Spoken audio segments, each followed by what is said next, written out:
My beloved child, oh, how my heart breaks within me as I watch you now. Not in anger, never only in anger, but in a sorrow so profound it echoes through eternity. Look at you, adrift in this shimmering sea of noise you have built. Look at the flicker of that screen, reflected in weary eyes that have seen 1,000 images today, yet truly see nothing. You scroll, endlessly, desperately, and past faces that smile too brightly, past fragments of lives curated to perfection, past hollow words that vanish like mist before they can nourish. Ghosts, my child. Fleeting digital ghosts offering no warmth, no anchor, only the illusion of connection, while the true ache within you, the deep primal cry for belonging, for meaning, for me, goes unanswered, buried beneath the relentless ping of another notification, another headline screaming of a world fracturing. Do you hear it?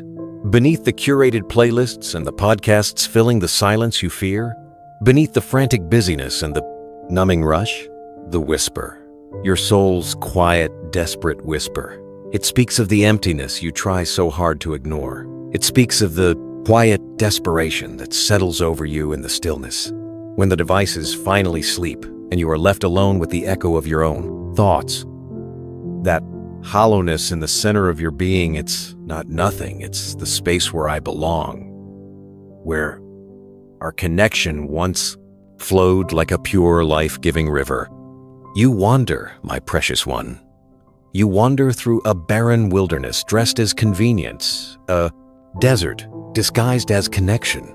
You reach for shimmering mirages of satisfaction, the next purchase, the next like, the next distraction, only to find your hands clutching dust, your thirst growing deeper, more frantic. The light within you, the unique and beautiful spark I breathed into you at the dawn of your existence, it dims. Not extinguished, never extinguished by my will, but dimmed, flickering weakly against the cold wind of isolation that blows through your soul even when you're surrounded by crowds, online and off. I see how you hide the ache behind a practiced smile, how you deflect with humor, how you drown the whisper in yet another hour of noise. It's a slow fading, a quiet surrender to the shadows, and it tears at my heart. I am here, calling, always calling, and you turn your face towards the barren glow of a screen, mistaking it for dawn. You are lost in plain sight, drowning in shallow waters. But child, oh my precious, wandering child, look up, just for a moment. Look up from the flickering surface. See me, not the distant figure in stained glass, not the abstract concept debated in forums, not the symbol used to wound or divide. See me as I see you, right now. In this exact moment, amidst the clutter and the noise of your life, I see beyond the performance. I see past the carefully constructed persona you show the world online, the one polished for likes and approval. I see the real you, the one curled up behind the high, thick walls you've built stone by painful stone. I see the fear you lock away, that specific chilling fear that coils around your heart in the dead of night, the one that steals your breath at 3:00 a.m. when the world is silent and there is no distraction left. I know its name. I see the tears you wipe away so fiercely before anyone can glimpse your vulnerability, the hot salt water that falls onto your pillow or is swallowed back in the shower, the silent weeping for losses spoken and unspoken, for disappointments that cut deep. I collect those tears, every single one. They are not hidden from me. And the shame, oh, the heavy, secret shame you carry. That thing tucked away in the darkest corner of your heart, the one you believe with absolute conviction, makes you unlovable, unredeemable, fundamentally broken beyond repair. That secret you guard so fiercely, terrified that if it were ever seen, the fragile acceptance you've scraped together would shatter. I see it. I see the weight of it, bowing your shoulders, the way it colors your thoughts, the lies it whispers about your worth. I see it not as a stain that repels me, but as a wound that cries out for my touch. I see you, the scared child within the adult, the hopeful dreamer buried under layers of cynicism, the beautiful, unique soul I formed with infinite love and intention, now trembling, believing yourself alone and unworthy in this vast, noisy, lonely world you navigate. I see the exhaustion in your spirit, the weariness of pretending, the deep, aching yearning for rest, not just for your body, but for your soul. A yearning for home, true home. That emptiness you feel, it's the shape of me within you. That ache for connection, it's the echo of my voice calling you back. That desperate thirst, only the living water I offer can quench it. I am not merely an idea to consider, or a rule to follow. I am the love that formed you. I am the breath in your lungs. I am the source of the light you feel fading, and I am here. Not demanding, not condemning, your wandering, but calling you back with a longing that burns brighter than 1,000 suns. Come home, my beloved, not to a building, not to a rigid set of doctrines first, but to me, to the relationship your soul was created for, to the unconditional embrace that waits only for you to turn around, to stop running, to stop hiding in the digital thicket. Lay down the heavy burden of that shame you carry. You were never meant to bear it alone. Let me lift it. Let me heal the wounds beneath it. Let me show you the truth of who you are, not defined by your failures, your fears, or your deepest secrets, but defined by my love for you. A love that saw every moment of your life before you breathed your first breath. A love that pursued you through every wrong turn. A love that knows the exact contours of your hidden pain and whispers. You are mine. You are wanted. You are deeply, irrevocably loved, just as you are, right now. In this mess, in this weariness, in this quiet desperation, I am not repelled by your darkness. I am the light that shines within it, waiting to fill every shadowed corner. I know the name of your secret fear. I know the source of your hidden tears.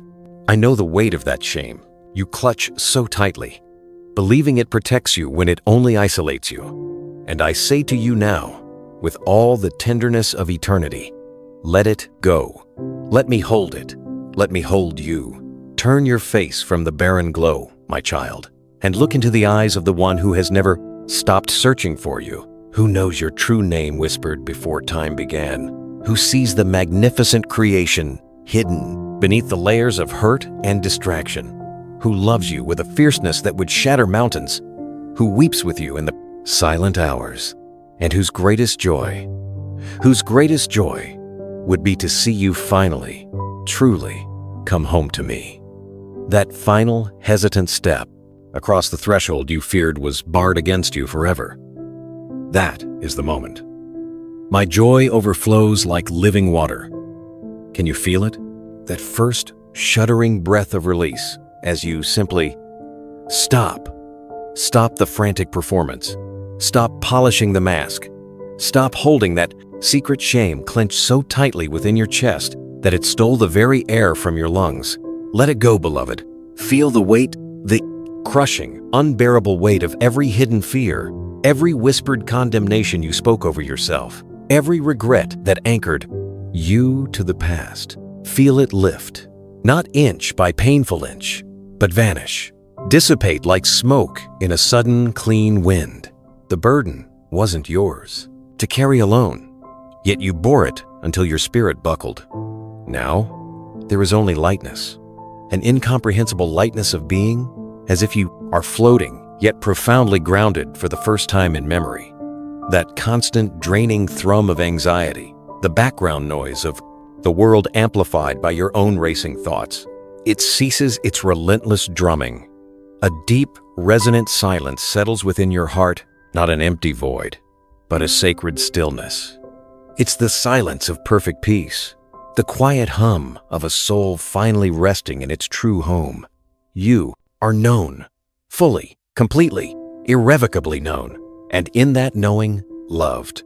Not the brittle conditional affection the world trades in, measured by usefulness or appearance, but a love as vast and unchanging as the heavens, an anchor in every storm. This forgiveness I offer isn't some distant decree stamped on celestial paperwork. It is immediate, intimate.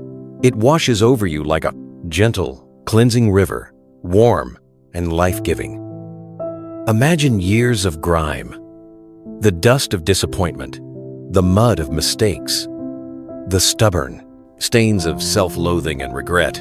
Imagine it all being swept away, layer by layer, not by a torrent that scours, but by a current that tenderly reveals you, the masterpiece I created, hidden beneath the accumulated debris of a world that told you lies about your worth. I see the hesitation flicker in your spirit even now, that old familiar lie, I'm too broken, too messy, too far gone. I need to fix myself first, become worthy, become good enough before I can truly receive this. Oh, my precious child, hear me now. Shatter that illusion with the truth. Look at me. Do you demand a sick man heal his own wound before he comes to the physician? No, he comes because he is sick, trusting the physician's skill. Do you scrub yourself clean before stepping into the purifying waters? No. You step into the waters to be cleansed. This is not about your strength, your righteousness, your ability to measure up. It never was. It is about my love, my power, my grace that meets you precisely where you are, in the exhaustion, in the tangled mess, in the quiet despair. Your brokenness is not a barrier. It is the very place where my light shines brightest. I know the walls around your heart weren't built in a day. Brick by painful brick, they rose, forged in the fires of betrayal, cemented by loneliness, reinforced by promises broken and trust, shattered by a world that often feels cold and indifferent. You learn to hide, to protect the fragile core. You learn to expect conditions, to anticipate the withdrawal of love if you failed to perform. That fear runs deep, a scar tissue around your vulnerability. But my love is not like that. It is the constant, the unwavering anchor. It does not flinch at your weakness or recoil from your darkness. It does not demand you become perfect overnight. It asks only for your surrender, not a surrender of defeat, but a surrender of trust. A letting go into arms that will never drop you, a resting upon a foundation that will never shake. It's the surrender of a weary traveler finally laying down a crushing pack, knowing they are home, knowing they are safe. It's the surrender of a child, exhausted from wandering, collapsing into the embrace of a father who has been searching, waiting, longing. That ache you carried, that hollow yearning beneath the noise and the scrolling and the desperate attempts to fill the void, that was the echo of this moment, this homecoming, this profound, soul-deep relief of simply being accepted, held, loved, without reservation, without pretense, without the need to earn a single ounce of it. Can you sense the stillness deepening now? The quiet expanding within you? That is my presence. Not a shout, but a whisper filling the space where fear once screamed. It's the warmth spreading through limbs that felt perpetually cold, the unclenching of a fist you didn't realize was always tightly closed. This peace, this all-encompassing peace, it defies the chaos outside, doesn't it? It settles like a mantle, quieting the internal storm. Do you feel its weightlessness, its profound assurance? This is what you were made for, this connection, this belonging, this safety. This is home. And the journey deeper into this love, into this understanding of who you truly are, in my eyes, free from the old chains, it has only just begun. Are you ready to breathe this freely, to rest this deeply, to finally see yourself as I have always seen you, standing here in the quiet sanctuary of my acceptance, where the only sound is the beating of your own heart, finally at peace, finally whole, finally able to see the person I have always seen when I look at you.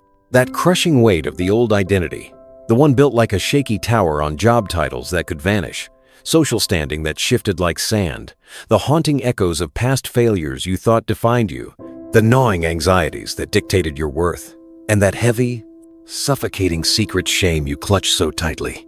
It is dissolving now, isn't it? Like mist burned away by the rising sun. You are stepping out of those ill-fitting, borrowed clothes, the costumes you wore to navigate a world that demanded performance, and you are standing here, revealed. Not naked and vulnerable, but clothed in the radiant truth of who you are, who I declared you to be before time began. This is your true name, whispered into your spirit. Beloved, cherished, mine. Not defined by what you do, what you have, or what you've done, but defined irrevocably by whose you are, mine. This identity is not a fragile reputation to be managed, not a social media persona to curate, not a role to desperately maintain.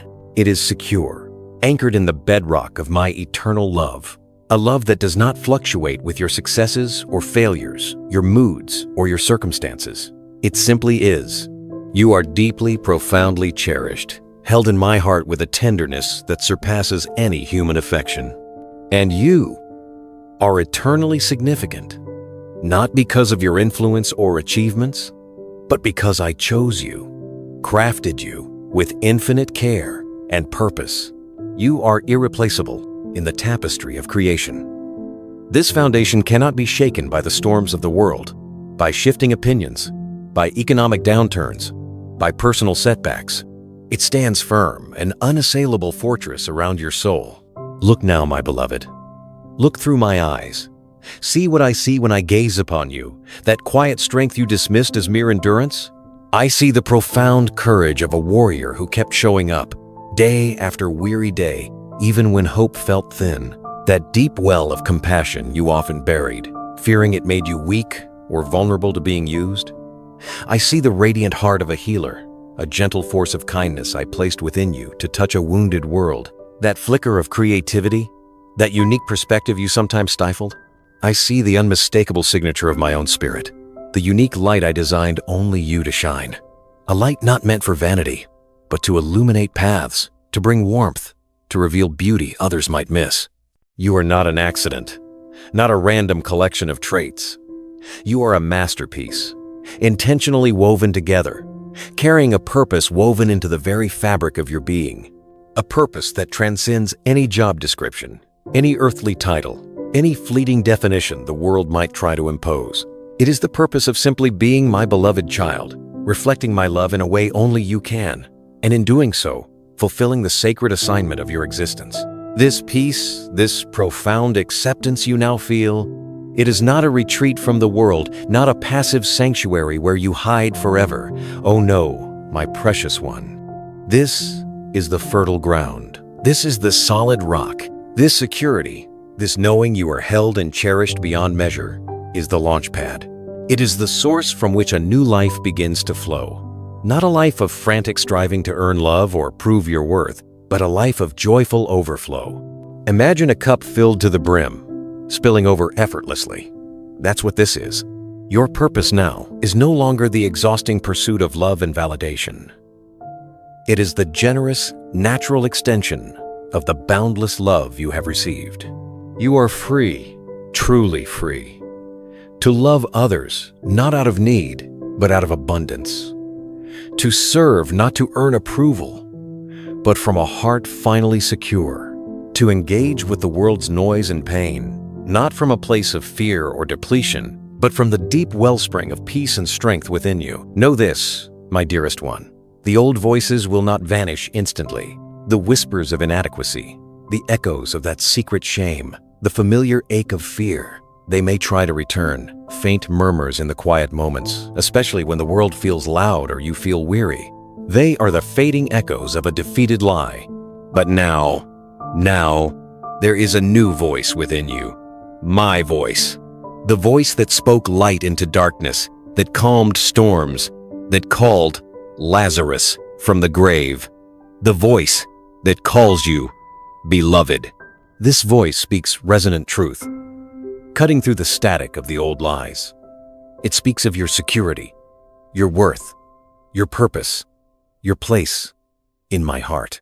The journey ahead is learning moment by moment, day by day, to attune your spirit to this voice, to let its truth become the melody your heart dances to, the compass that guides your steps, the anchor that holds you steady when the winds of doubt or circumstance blow. It will grow stronger, clearer, more familiar than the fading whispers of the past. You were learning to live from this new center, this unshakable identity. And as you listen, truly listen to the deep, resonant frequency of my love for you, you begin to understand the profound simplicity of walking in this truth, of distinguishing the voice of life from the fading echoes of the past, the echoes of who you were before you knew you were mine. And now, my beloved, comes the beautiful, practical walk of living each day from this place of knowing, of listening. It is not a sudden escape from the world's clamor. The notifications still buzz, the headlines still shout, the demands still press in. Those fading echoes, you will recognize them. They are the subtle, sharp pang in your chest when you scroll past a friend's seemingly perfect vacation photos, whispering, "Why not you? Not enough."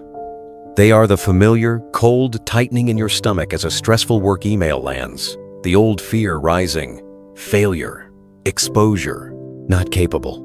They are the sudden, icy grip around your heart late at night, replaying a future filled with imagined lack or loneliness. They are the swift, cruel whisper of, "See? Still broken, still inadequate," when you stumble over a simple word or make a small mistake. These are the old frequencies, the static of the wilderness, trying to bleed back. Beneath that noise, within the sacred stillness I've planted in your spirit, there is another voice, my voice, the voice of life. It rarely shouts. It doesn't need to. It is the quiet, steadying presence that settles over you like a warm blanket in the midst of your chaotic commute, a sudden, inexplicable calm. It is the gentle nudge you feel, a softening in your spirit, prompting you to offer a genuine word of encouragement to that difficult colleague, even when you feel like snapping. It is the sudden clarity that cuts through your swirling confusion about a decision, a simple "this way" resonating deep within your peace. It is the quiet assurance, a knowing deep in your bones that whispers, "I am right here with you," felt most profoundly when you are utterly alone. Every moment, beloved, presents a choice, small, yet infinitely significant. Where will you tune the delicate receiver of your heart? To the jarring static of fear and comparison, or to the clear, unwavering frequency of my love and truth? Choosing my voice isn't ignoring reality. It's engaging with reality from the unshakable fortress of your true identity. It's remembering, in the split second before reacting, I am beloved, held, secure. I need not fear. This is the daily practice, the sacred rhythm of coming home to me again and again, breath by breath. This voice of life, this word of peace that is settling ever deeper into the core of your being right now, is not meant to be hoarded, not a treasure locked away for safekeeping. It is living water, designed to flow, to refresh, to bring life wherever it goes. It is for you, yes, deeply and personally, and it is also for the countless others still lost in the echoes of their own wilderness, still scrolling past digital ghosts, still aching in their quiet desperation. If these words have been a lifeline thrown to your heart, a gentle hand guiding you back to the light, then I lovingly invite you to become part of its journey outward, to help cast this lifeline further. When you subscribe to this channel, MP Jesus Today, you do more than just follow. You intentionally create a sacred space within your own digital world, a dedicated place where you can return to hear my voice more clearly, to be reminded of your true home amidst the daily noise. When you comment amen below and like this video, your simple action becomes something far more buyers. It becomes a flare of light piercing the darkness, a signal fire on a distant shore, helping guide other searching, weary souls towards this sanctuary of acceptance and peace. And if your heart feels a gentle stir, a prompting to help carry this message of hope to the furthest corners of this hurting world, you will find a link waiting for you in the description. It is called Buy Me a Coffee. See it not as a payment, never that, but as a beautiful, tangible way of placing your hand in mine, of partnering directly with me in the sacred work of sowing seeds. Seeds of this profound love, seeds of this unshakable peace, seeds of this true identity, scattered far and wide for others to find, take root, and bloom. This is not a requirement, beloved, but a joyful invitation, an open door to participate actively in the healing of hearts you may never meet this side of eternity. But remember this, my precious one, above all else, your greatest gift in this partnership is you, your own transformation, your own heart learning to beat in rhythm with mine, your own life becoming a living testament to this love. This is the foundation. As you walk this daily path of listening, of choosing my voice, you'll begin to notice the first small, vibrant fruits blossoming. That unexpected patience that rises when you'd normally bristle, that's my peace flowing through you. That moment you choose kindness over cynicism, even anonymously, that's my love finding expression through your hands. The sudden ability to release a worry that would have consumed you before simply because you heard my whisper, "I've got this." That's the strength of your new identity taking root. This is the evidence, the quiet miracle unfolding within your ordinary moments. You are becoming a conduit, not by straining, but by simply abiding in the truth of who you are in me and letting that reality overflow naturally. The old echoes grow fainter. The voice of life grows clearer, and your capacity to carry this light, to reflect this love into the world's shadows, expands day by day.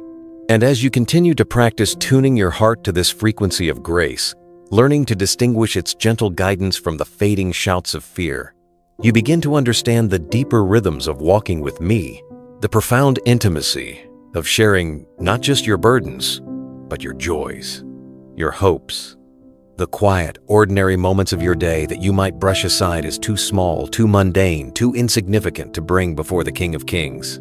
Oh, my beloved child, that is precisely where I long to meet you most intimately.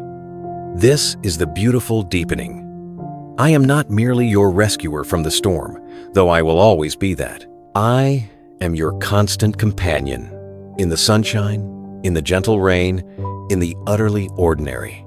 I desire your laughter echoing in my heart just as much as I gather your tears. I celebrate with you over that small victory at work, the project completed, the kind word received, with the same delight as I would over a major life breakthrough.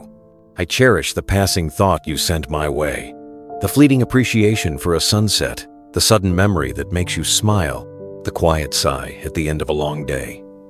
As deeply as the most formal prayer uttered on your knees, this is the shift from seeing our relationship as a series of emergency calls, desperate pleas from the edge of the cliff, to a continuous, open, breathing conversation, a shared life. Imagine it, me walking beside you, not just in the cathedral quiet or the crisis ward, but right there in the clatter of the kitchen. Washing dishes, let the warm water on your hands remind you of my cleansing grace flowing over you, moment by moment. Let the rhythm become a quiet prayer of thanks for provision, a space where you can whisper the small worries of the day and feel my peace settle over them. Folding laundry? See the care you take with each garment as a reflection of my meticulous care for the details of your life. Offer the task itself to me, a simple act of love done in my presence, transforming chore into communion. Sitting in traffic, the minute stretching, instead of the gnawing frustration, turn it into a sanctuary. Talk to me about the person you're meeting, the errand you're running, the weariness you feel. Listen for my whisper in the quiet spaces between the horns, a word of patience, a reminder of perspective, a gentle nudge to pray for the driver who just cut you off. This is how the ordinary becomes sacred. This is how your entire life becomes an altar, not confined to a specific hour or a certain posture, but woven into the very fabric of your existence. Spirituality isn't an escape from life. It's the profound infusion of my life into every single breath, the ones painted by fear or misunderstanding. The stern, distant taskmaster watching from celestial heights, ledger in hand, marking every misstep, waiting for you to fail. Let me tenderly dismantle that illusion. That is not me. I am the Savior who knelt in the dust to write words of mercy for the accused. I am the friend who shared meals with the outcast and celebrated at the wedding feast. I am the one who delights in you, not just in your potential, not just in your future perfection, but in you, right now, in this messy, beautiful, unfolding moment. I find joy in your joy. I celebrate the small steps of progress you make, the courage it takes to choose kindness again, the moments you recognize my whisper and lean into it. I simply love being with you. Your presence is my delight. This truth is profoundly liberating. It releases you from the crushing anxiety of getting it right, of performing perfectly to earn a love that is already yours, irrevocably and unconditionally. It invites you into the simple, restful pleasure of companionship. No need for lofty words or perfect postures. Just be with me. Talk to me as you would talk to your dearest friend. Share your silly thoughts, your fleeting irritations, your secret dreams. Let me share the quiet wonder of existence with you. The way the light falls through the window, the taste of your morning coffee, the comfort of a familiar song. This constant inner communion, this awareness of my loving presence woven through the tapestry of your ordinary hours, begins to subtly, beautifully change everything. It softens the edges of your frustrations. It infuses patience into your waiting. It sprinkles gratitude over your routines. And as you walk through your world, this shared inner sanctuary cradled close, you start to see the people around you, the situations you encounter, the very creation itself, through a lens softened and illuminated by my love. The very love you are now learning to breathe as your native air. And as this love settles deep within your spirit, coloring your vision from the inside out, you begin to see the world around you. Not just the sunlight and the trees, but the people with startling new eyes. Eyes that see beyond the surface frustrations, the sharp words, the protective walls others build, straight to the heart of the matter, the beloved soul beneath. That irritable cashier snapping orders, I see the exhaustion hollowing her eyes, the weight of worry she carries home, the ache for kindness she's too weary to ask for. A soul I cherish as fiercely as I cherish yours. The family member whose words land like well-aimed darts, knowing exactly where your defenses are thinnest. I see the hidden hurt fueling their own sharpness, the fear behind the criticism, the desperate need for love they mask with demands. A soul I long to heal and hold, just as I hold you. The neighbor whose yard sign seems to bristle like a shield against everything you value. I see the complex tapestry of their experiences, their own deep-seated fears and convictions, the earnest desire to protect what they hold dear, a soul I yearn to draw into understanding and peace. Even the one who wounded you deeply, whose memory still casts a shadow. I see the brokenness that fueled their actions, the chains they themselves struggle against. The precious child of mine. They truly are beneath the scars. A soul for whom my heart breaks, just as it broke for you. Seeing through my eyes changes everything. This new sight isn't meant to be a passive observation. It's the wellspring for action, the fuel for a love that moves beyond warm feelings into tangible grace. It means making small, powerful choices, moment by moment, that become the practical expression of the sanctuary you carry within. It's the conscious decision, when someone speaks, to truly listen, setting aside your internal rebuttal, silencing the urge to fix or correct, and simply offering the sacred gift of your full, unhurried attention, seeking to understand the heart behind the words. It's choosing patience in the gridlock of traffic, breathing deeply instead of leaning on the horn, recognizing the shared human frustration in every other driver trapped in the same metal box. It's extending the grace of assuming good intentions, even when the action seems clumsy or thoughtless, choosing to believe the best rather than anticipating the worst, refusing to let suspicion poison your perspective. It's offering a soft word of encouragement or simple thanks when the old reflex would have been a sharp retort or stony silence. This is what it means to be a conduit, a vessel carrying my living water into the dry places of the world. You, my beloved, now anchored in the unshakable peace of my presence, become a remarkable thing in this frantic, anxious age, a non-anxious presence. You carry a calm that isn't manufactured, but cultivated deep within our communion. Without even trying to stage a performance, this inner stillness can ripple outwards. Your quiet assurance can bring palpable comfort to a friend spinning in panic.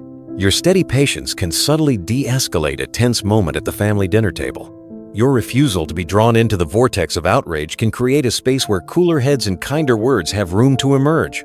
This isn't about being perfect or never feeling irritated. It's about the profound difference it makes when your reactions are sourced from my deep well of peace, not the shallow, reactive pools of the world's chaos. I know, my precious one, how profoundly difficult this can feel. Loving the easy ones is one thing. Loving the abrasive, the hurtful, the seemingly impossible, that feels like scaling a sheer cliff face with bare hands. The irritation flares, the old defenses rise, the wounds throb. Do not despair when you feel this resistance. You are not expected to manufacture divine love from your own limited, often wounded emotional reserves. That is an impossible burden. The call is simpler, humbler, and far more profound. Be a willing vessel. When you look at that difficult person, when the old heat of resentment or fear begins to rise, pause. Whisper in your spirit, "Father, I confess I don't have the love for them right now. Not the kind they need, but you do. You love them with an everlasting, furious tenderness. Please, love them through me in this moment. Let your compassion flow where mine runs dry. Let your patience hold me steady. Let your grace be the word that forms on my lips. Offer yourself as a channel, however imperfect, and trust me to move through you. This surrender, this reliance, not on your own strength, but on mine. This is where true spiritual muscle is forged. This is the fertile ground for miracles, both in their life and, unexpectedly, in yours. For as you step out in this faith, offering my grace even when every fiber resists, you'll begin to notice a surprising softening within your own heart, a gentle healing of old wounds as you participate in the very nature of my love, discovering that as you extend grace to others, its refreshing current flows back, washing over your own soul, revealing depths of compassion and freedom you never knew were possible, preparing you for the deeper waters of true forgiveness, not the world's shallow imitation, but the deep soul-freeing act of release that I offer. My beloved child, I see the scars etched upon your heart, the places still tender to the touch, the memories that flash like lightning in the quiet moments, bringing back the sting of betrayal, the crush of injustice, the raw ache of words or actions that cut you to the core. I do not dismiss this pain. I hold it with you. I wept with you in the midst of it. And now, as we walk deeper together, I invite you into the transformative waters of a forgiveness that liberates not the offender first, but you. The world often speaks of forgiveness as a brittle command. Forgive and forget, they say, as if the depth of your wound is insignificant, or they make it conditional. Only forgive if they apologize, if they change, if they deserve it. But my forgiveness, the kind I offer and empower you to extend, is different. It is, first and foremost, a profound key to unlock the prison you have been living in. Can you feel the weight of it, even now? That heavy sack slung across your shoulders, filled not with stones, but with the sharp, jagged shards of every hurt, every insult, every betrayal? You carry it everywhere. It cuts into your spirit with every step, a constant grinding reminder of the past. It bends your posture, steals your joy, and colors your present with the shadows of what was done. Holding on to unforgiveness is like being chained wrist and wrist to the very person who wounded you, forced to drag their presence and the weight of that moment into every new sunrise, every fresh opportunity, every attempt at a new relationship. It's like choosing, day after day, to drink from a cup of bitter poison, hoping somehow the taste will reach them, will make them feel the pain they caused you, while all the while, it's only sickening your own soul, poisoning your wellspring of peace, love, and hope from within. This burden was never yours to carry. It is a spiritual poison slowly dimming your light. Choosing to forgive in my strength, with my heart, does not mean declaring that what happened was acceptable, justified, or okay. It does not mean condoning evil, excusing abuse, or pretending the wound didn't cut deep. Forgiveness, true forgiveness, is not approval. It is release. It is an internal, sacred transaction between you and me. It is the conscious, courageous decision made in the quiet sanctuary of your spirit to release that person from the crushing weight of the judgment you hold over them, to cancel their debt to you, and in doing so, to sever the chain that binds you to them. It is you, taking the key I offer, unlocking your own shackles, and walking free from the prison of bitterness, no longer defined by what was done to you. It does not automatically require reconciliation or the restoration of trust, especially where harm or abuse was present and remains unrepented. Forgiveness is your internal freedom. Reconciliation is a two-way street that requires safety and repentance. But your act of forgiveness clears the ground, making future healing possible. And know this, forgiveness is often a process, not a single event. The memory may resurface, the pain may flare again. Do not condemn yourself when this happens. See it as another opportunity to choose freedom. Each time the anger or hurt rises, turn to me and say, I choose to forgive them again, right now. I release this pain to you. I will not carry it. I do not ask for a feeling of forgiveness to precede the act. I ask for the choice of your willing heart. Make the choice, and I will provide the grace, the healing, and the emotional release to follow. As you practice this radical, liberating act of release, you will feel the heavy sack of rocks slip from your shoulders. The bitter taste will fade from your mouth. The chains will fall away. And in that quiet, fertile space where bitterness once grew, you find yourself ready to face the one person you may have found it hardest of all to forgive, yourself. Yes, my precious child, standing in that quiet, fertile space cleared by forgiving others, you turn slowly, inevitably, to face the reflection in the mirror. The one soul you may have found it hardest of all to offer grace. I see you there. I see the relentless inner critic replaying every misstep, every harsh word spoken, every promise broken, every failure that echoes in the chambers of your memory. I see the ledger you keep against your own heart, the sentences you pronounce upon yourself that are far harsher than any I would ever decree. You have learned, perhaps, to extend my mercy outward, yet remain your own cruelest jailer. Locking yourself in a cell I long ago unlocked, pacing the worn floor of regret, replaying the trial on an endless loop where you are both the accused and the merciless judge. This final wall, this fortress of self-condemnation, is often the highest and most daunting to scale, built stone by painful stone, from the belief that your failures are uniquely unforgivable, that your darkness is somehow too deep for my light to penetrate. Hear me now, with all the tenderness and authority of heaven. Self-forgiveness is not about mustering the feeling that you finally deserve it. It is not about reaching some mythical state of self-worthiness through your own efforts. It is about bowing your head, opening your trembling hands, and fully, finally, accepting my verdict over your own. Look at the cross, my beloved.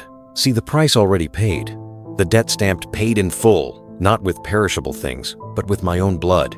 If I, the Holy One who knows every hidden corner of your heart, every unspoken motive, every secret shame, every instance where you fell short, if I have looked upon the absolute worst of you, the depths you fear to acknowledge even to yourself, and have chosen not only to wash you clean, but to remember your sin no more, who are you to declare yourself guilty still? Who are you to stand in the courtroom of your own soul and overrule the final, irrevocable judgment of the King of Heaven, the righteous judge? Can your condemnation hold weight against my acquittal?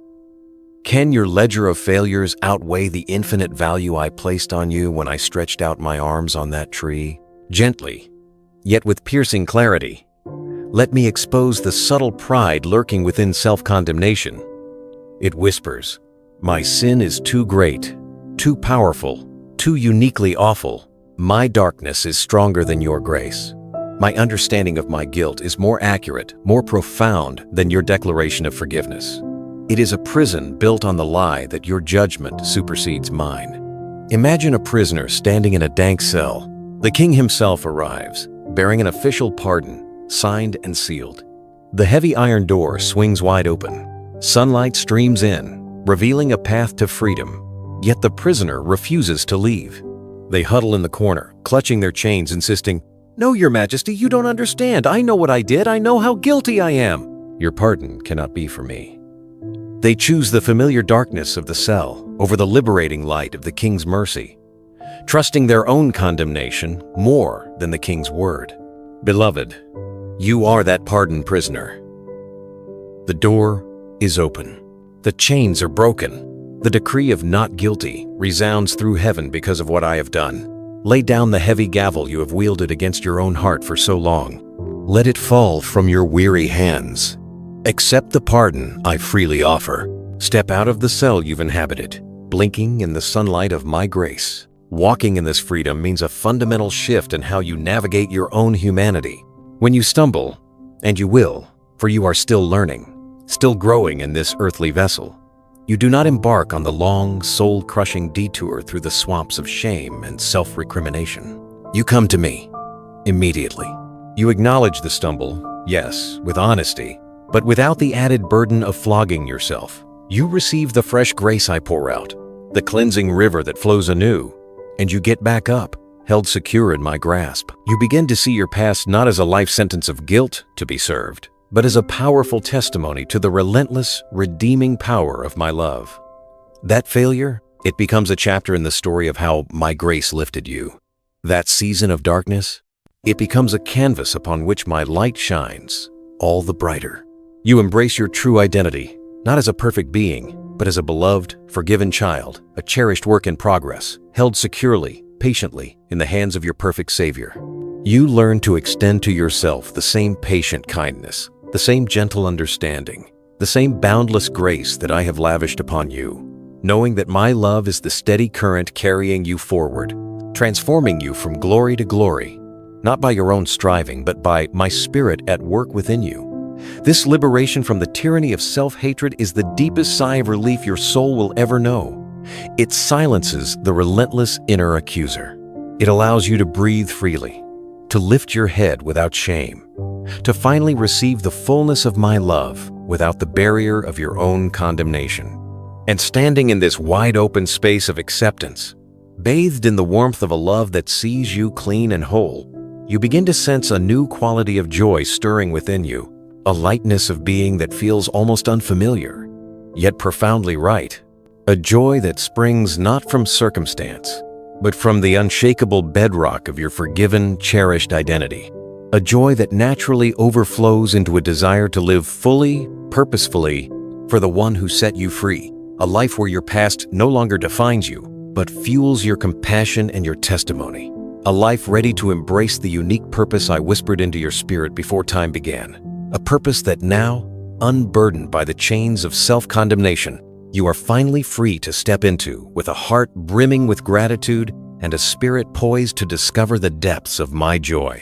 Not the fleeting, circumstantial happiness the world chases like a mirage, but the resilient, deep-seated, unshakable joy that is your eternal birthright as my beloved child. That lightness you feel stirring within, that profound sigh of relief in your spirit, that is its first tender shoot breaking through the soil of a heart finally cleared of condemnation's choking weeds.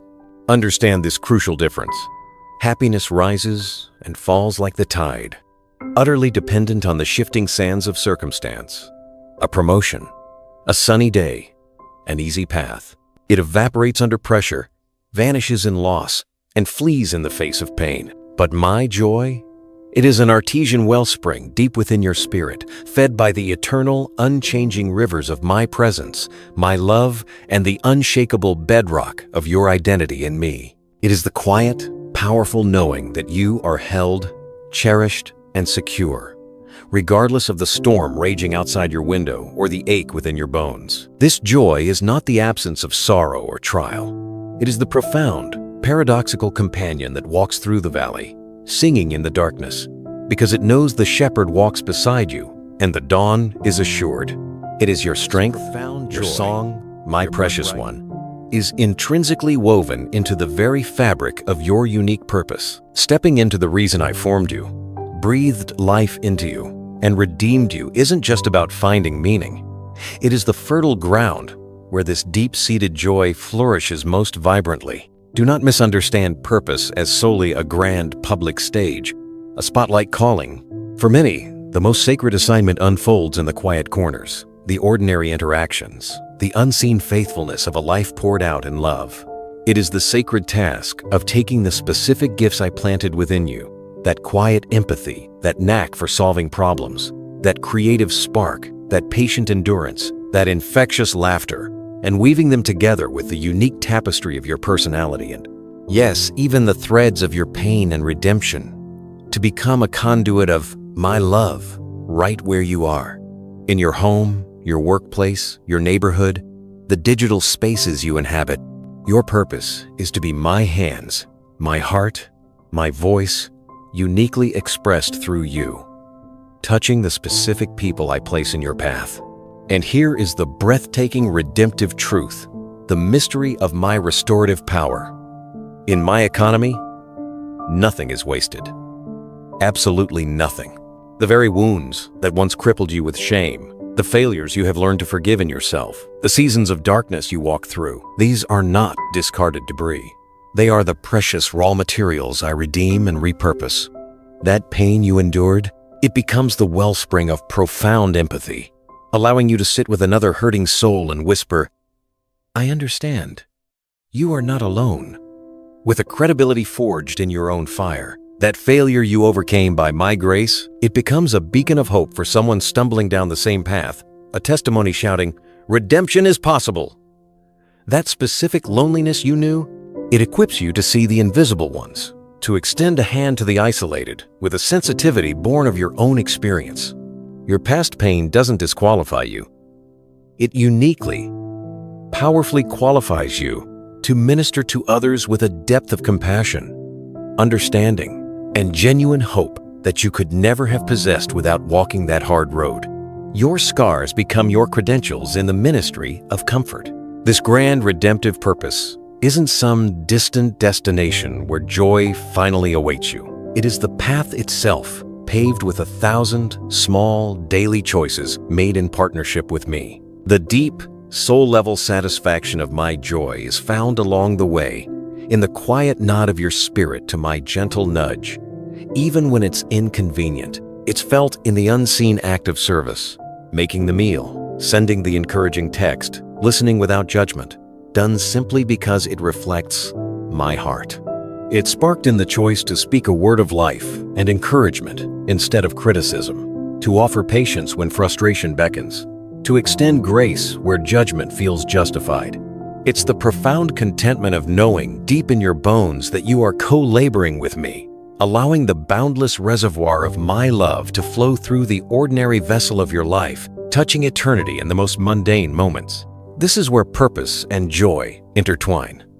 In the daily surrender, the small obediences, the recognition that your life, infused with my spirit, is a living love letter to the world, a testament to the transforming power of grace. And as you walk this path, embracing your redeemed story and offering your unique gifts, you begin to sense the specific contours of how I shaped you, the distinct melody I placed within your spirit, the unique way I designed you to reflect. My light, preparing your heart to recognize and embrace the beautiful individual design I imprinted on you before you drew your first breath. The design that makes your expression of my love unlike any other. The design that whispers of the specific and beautiful gifts I have entrusted uniquely to you. The very tools I custom designed for your soul before you were ever formed. My beloved child, this unique constellation of talents, inclinations, passions, and spiritual leanings within you is no accident, no random assortment of traits.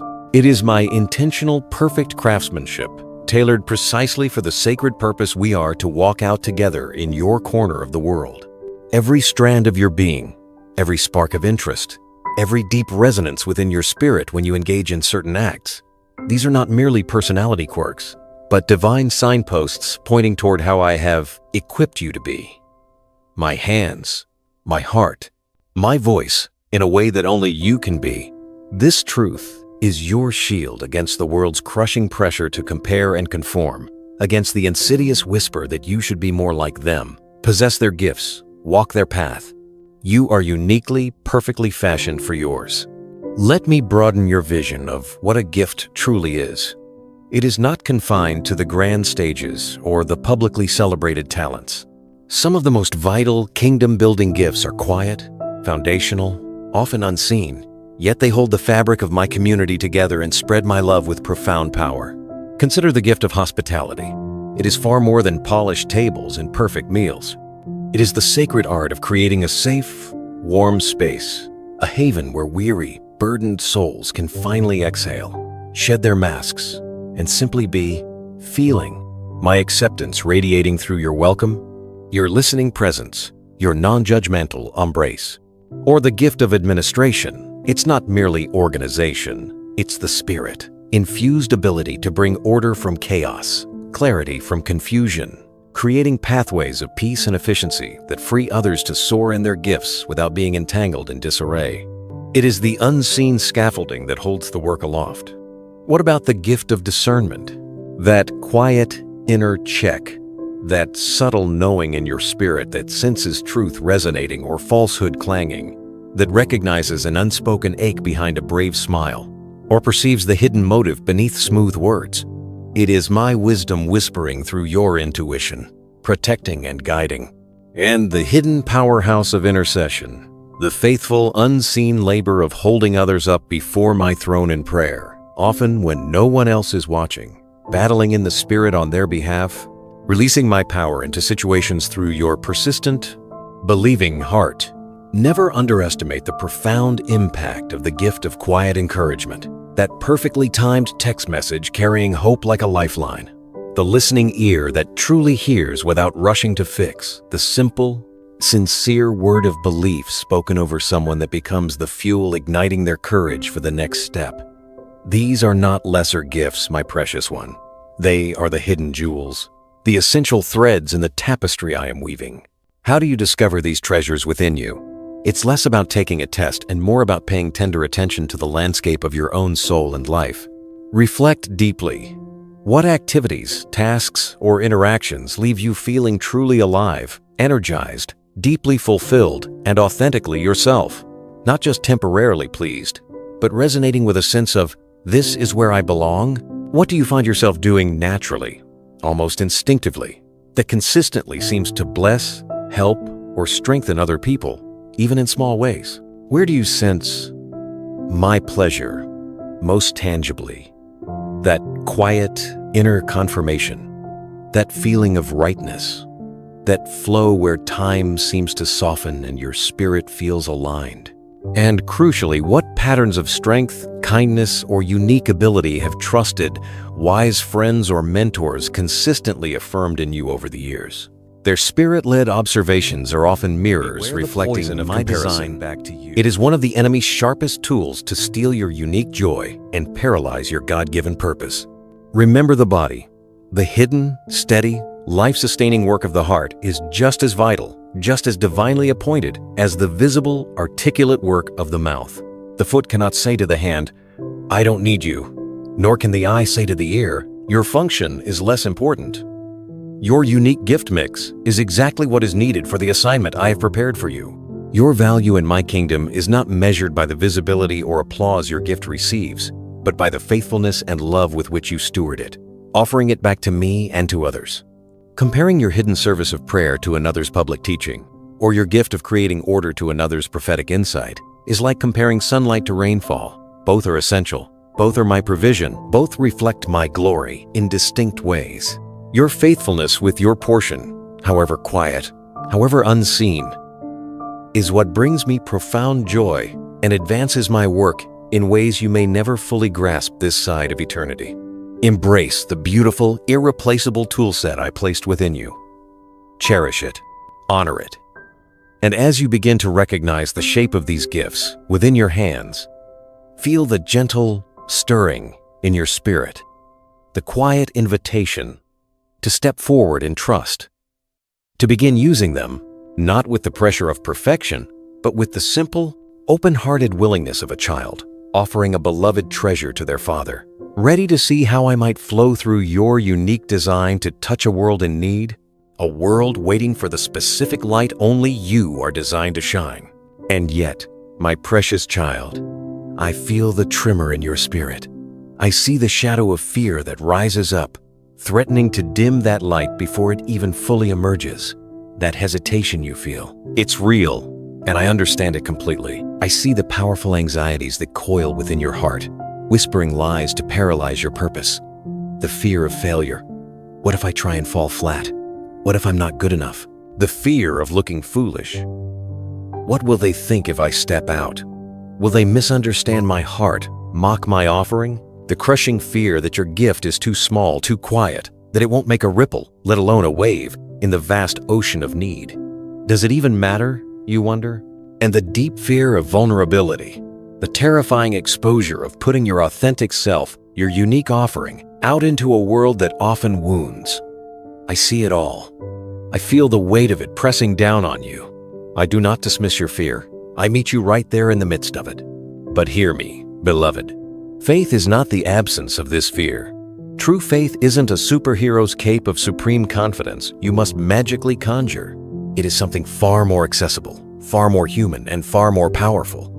It is the choice to place one trembling foot forward, despite the fear thrumming in your veins. It is the decision to trust the sound of my voice, calling you, whispering, "Come, step out." More than you trust the deafening shout of inadequacy screaming, "Stay hidden, stay safe."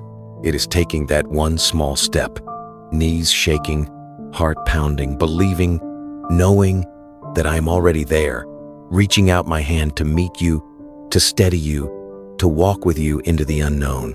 Faith is action, fueled by trust in me, not by the absence of your own trembling. Remember the story I told, the one about the servants entrusted with their master's wealth?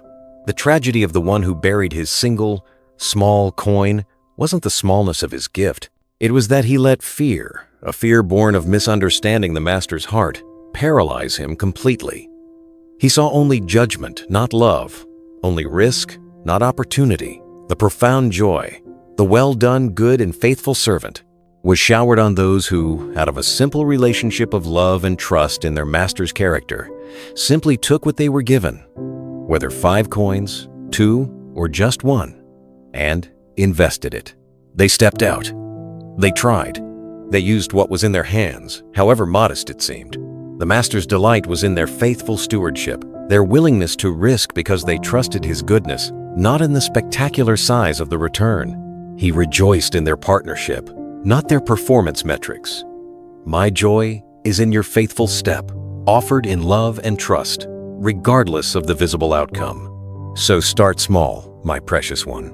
I seldom call you to a single terrifying leap off a sheer cliff. The life of profound faith and impact is built brick by brick, step by step, on 1,000 small daily choices of obedience. Take just one small step today, right where you are. Use that gift of quiet encouragement burning in your heart. Send one text message, genuine and kind, to someone who needs it. Feel that gentle nudge of discernment, that inner check. Pray faithfully for one situation, one person, trusting my spirit is at work. Does hospitality feel like your sanctuary? Invite just one person for coffee, creating a small space of warmth and acceptance. Is administration your strength? Bring order to one drawer, one corner of chaos, offering it as a prayer for peace. These seem insignificant? They are the very seeds from which mighty oaks of courage grow. Faithfulness in these tiny moments, the mustard seed acts, is how spiritual muscle is built. It's how trembling knees grow steady, how whispered prayers grow confident, how the light within you grows brighter, one small, faithful choice at a time. This is the power of incremental obedience. And here is the deepest reassurance, the bedrock beneath your trembling step. The outcome is not your burden to carry. It never was. Your part, your sacred trust, is simply the willing step, the offered gift, the whispered, "Yes, Lord, I'll try."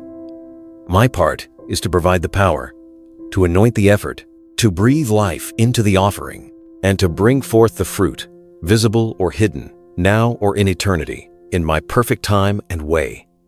You are not responsible for manufacturing the harvest. You are called only to plant the seed in faith. Remember this eternal truth, engraved upon my heart for you. I do not call the equipped.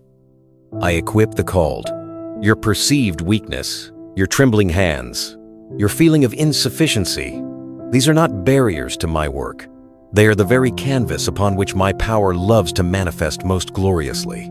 When you feel weakest, most inadequate, that is often when my strength shines brightest through you. For my power is made perfect, is brought to its full radiant expression, precisely in what you perceive as your weakness. So take the step, beloved. Offer the gift. Shine the light. Do it trembling, but do it trusting. And as you place that foot forward, releasing the weight of the outcome into my hands, you will feel a surprising shift within, a gentle settling, a quieting of the storm of fear, replaced by a profound, anchoring peace that washes over your spirit, a peace that flows not from the absence of risk, but from the deep knowing that you are held, you are loved, and you are walking in perfect obedience to the one who called you, a peace that whispers of a deeper rest found only in the center of my will. A profound rest that is not found in the absence of effort, but in the release of all striving, all anxious toil borne on your own fragile shoulders. My beloved child, having called you to step courageously into the purpose I have for you, to shine your light, to extend my love, to be my hands and feet in a world groaning for hope, I see the flicker of apprehension in your spirit.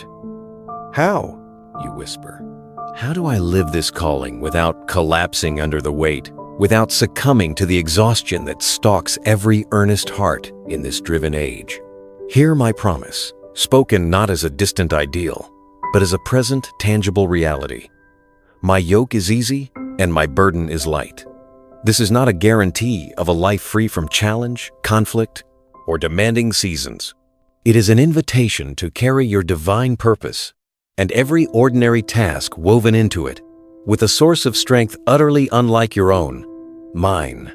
It is the secret of working from rest, not for rest. Look at the world around you, precious one.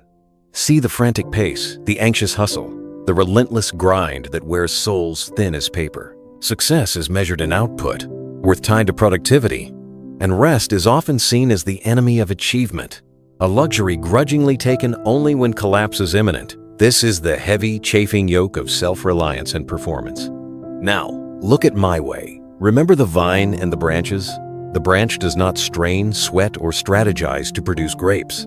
Its only work, its vital discipline, is to abide, to remain intimately, constantly connected to the life-giving vine. The sap flows unseen. The nutrients are drawn effortlessly. The fruit, it appears naturally, abundantly, inevitably as the natural result of that sustained, vital connection. The branch doesn't fret over the number of clusters. It simply receives life and lets that life manifest. This is the picture of your calling. The good works prepared for you, the acts of compassion, the words of hope, the shining of your unique light. These are the fruit. They are meant to be born through you by the living power of my spirit flowing within you, not manufactured by you through sheer willpower, gritted teeth, and desperate striving. Your part is abiding, my part, and be watchful. The old patterns of striving are insidious, creeping back and disguised as dedication. Learn to recognize the warning signs that you have slipped from abiding into anxious effort, that deep, bone-weary exhaustion that settles in your marrow, that even a full night's sleep cannot seem to touch, a weariness of the spirit, not just the body, that persistent, low-grade pressure, the feeling that your worth, my approval, or the success of my kingdom somehow rests entirely on your shoulders and your constant activity. That growing irritability, that short fuse snapping at the very people you long to love and serve, a sure sign your inner resources are depleted because you've disconnected from the source. That subtle shift in focus, where the visible results, the numbers, the external validation, the metrics of ministry begin to matter more than the quiet, moment-by-moment intimacy of simply being with me, listening for my whisper. These are the alarms, beloved, signaling you are carrying a burden I never asked you to bear alone. Cultivating this lifestyle of abiding rest is an active, conscious choice, made fresh 1,000 times a day. It is the sacred discipline of beginning your morning anchored in the vine before the world's demands crash in, not with a lengthy ritual you can't sustain, but with a turning of your heart towards me, a whispered, "Here I am, fill me, guide me." I receive your life today.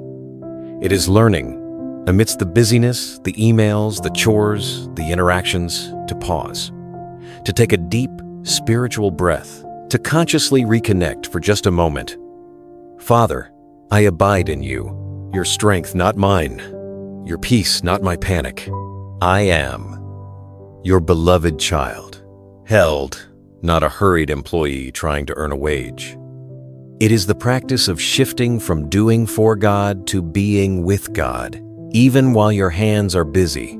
Work itself becomes an act of worship when done from this place of surrendered connection, a trusting partnership where you offer your willingness, your hands, your mind, and I supply the wisdom, the energy, the supernatural capacity. You cease grinding. You begin to flow. You lay down the exhausting burden of manufacturing outcomes and simply tend the connection, trusting the fruit will come in its season, shaped by my hand. This is the easy yoke, not because the load vanishes, but because the weight is distributed onto my shoulders alongside yours. This is the light burden, not because it's insignificant, but because it's carried in the power of my endless strength, not your limited reserves. As this deep, abiding rest becomes the wellspring of your days, a quiet transformation begins to unfold within your perception of time itself. The very definition of success softens and reshapes, and your anxious grip on the future loosens, replaced by a peaceful trust in the unfolding story written by my hand. A story where your abiding presence is far more precious than your frantic productivity. A story where eternity's perspective gently corrects the hurried myopia of the now, revealing that true significance lies not in the volume of your output, but in the depth of your connection, and the quiet assurance that in simply remaining in me, you are fulfilling the highest purpose, and the future, held securely in my hands, becomes not a source of dread, but a landscape of grace waiting to be walked, in a landscape where you are finally invited to be free from the tyranny of tomorrow's anxieties. My beloved child, I see the specific weights that press upon your heart when your thoughts turn towards the unknown horizon. I feel the sharp knot tightening in your stomach as you calculate bills against uncertain income, the dread that coils cold when you await test results or face a persistent ache, the low-grade hum of fear for your children navigating a world that feels increasingly fractured and unsafe. I know the insecurity that whispers about your career path, the vulnerability of depending on systems that feel fragile, and the overwhelming helplessness that washes over you as you witness the chaos and pain echoing across the globe through relentless news feeds. I see the faces of those specific worries, the ones that steal your sleep and cloud your present moments. I do not dismiss them. I hold space for your very real, very human fears. But hear me now, from the heart of the one who holds eternity. The rest you are learning to abide in, that deep connection to the vine, is the very key that unlocks the prison of anxious tomorrows. When I said, "Do not worry about tomorrow," it was not a cold command barked from a distant throne, nor a simplistic platitude dismissing your struggles. It was and is a profound, tender invitation into the reality of your Father's meticulous, unwavering care. Remember the birds? In your world of complex markets and digital transactions, their simple existence might seem distant. But see the principle. They don't frantically stockpile decades of seed. They receive their portion for the day, trusting the Creator who designed the seasons and the soil. Observe the wildflowers pushing through cracks in the pavement, arrayed in beauty no designer boutique could match. They don't labor under the anxiety of next season's drought or fret over their lack of a retirement plan. If the creator of galaxies, the architect of DNA, the sustainer of the vast spinning cosmos, pours such exquisite care and provision into these transient expressions of life, how much more profoundly, how much more intimately does his heart beat for you? You are not merely another creature. You are his cherished child, the one for whom I willingly gave everything, the one etched permanently on the palms of my hands. Your value is infinite. Your provision is assured in the economy of heaven. Your security rests not in fluctuating markets or fragile health, but in the everlasting arms that cradle the universe. Imagine your life as a grand, intricate story. I am the author, perfect, loving, all-knowing. Your frantic worry, your desperate attempts to control outcomes, to plan for every contingency, to brace for imagined disasters, this is you. Trembling hand reaching out, trying to snatch the pen from mine. You believe that you must write the next chapters, force the plot towards safety and happiness, because you fear my narrative might hold pain or lack. But beloved, the path to profound peace lies in releasing the pen. Trust the author. You don't need to have read the final chapter to know its essence. Redemption, overwhelming love, and goodness woven through every thread, even the dark ones. You know the character of the writer. You have seen my faithfulness in the past, my sacrifice on the cross, my promise of an eternal home, My nature is love. My purpose for you is good. Your role is not to script the future, but to live faithfully, trustingly, vibrantly on the page you find yourself on today. Pour your love into the present moment I have given you, secure in the knowledge that the author who loves you beyond measure of anxiety rises, that tightening in your chest, the racing thoughts about the what-ifs. Please, don't see it as a personal failure, a sign you're not spiritual enough. See it instead as a gentle, spiritual check engine light, a signal, a reminder whispered by my spirit. Turn your heart back to me. Reconnect to your source. This is the practical walk of abiding peace. In that moment of rising fear, pause. Breathe deeply. Consciously turn the specific worry into a specific prayer. Father, this fear about the mortgage payment, I hand it to you. You are my provider. This dread about the doctor's report, I release it into your care. You hold my health and my future. This overwhelming fear for my child, I place them back into your sovereign, loving hands. Protect them, guide them. Hand over each concern, one by one, like placing heavy stones into my outstretched palms. And then, actively cultivate gratitude.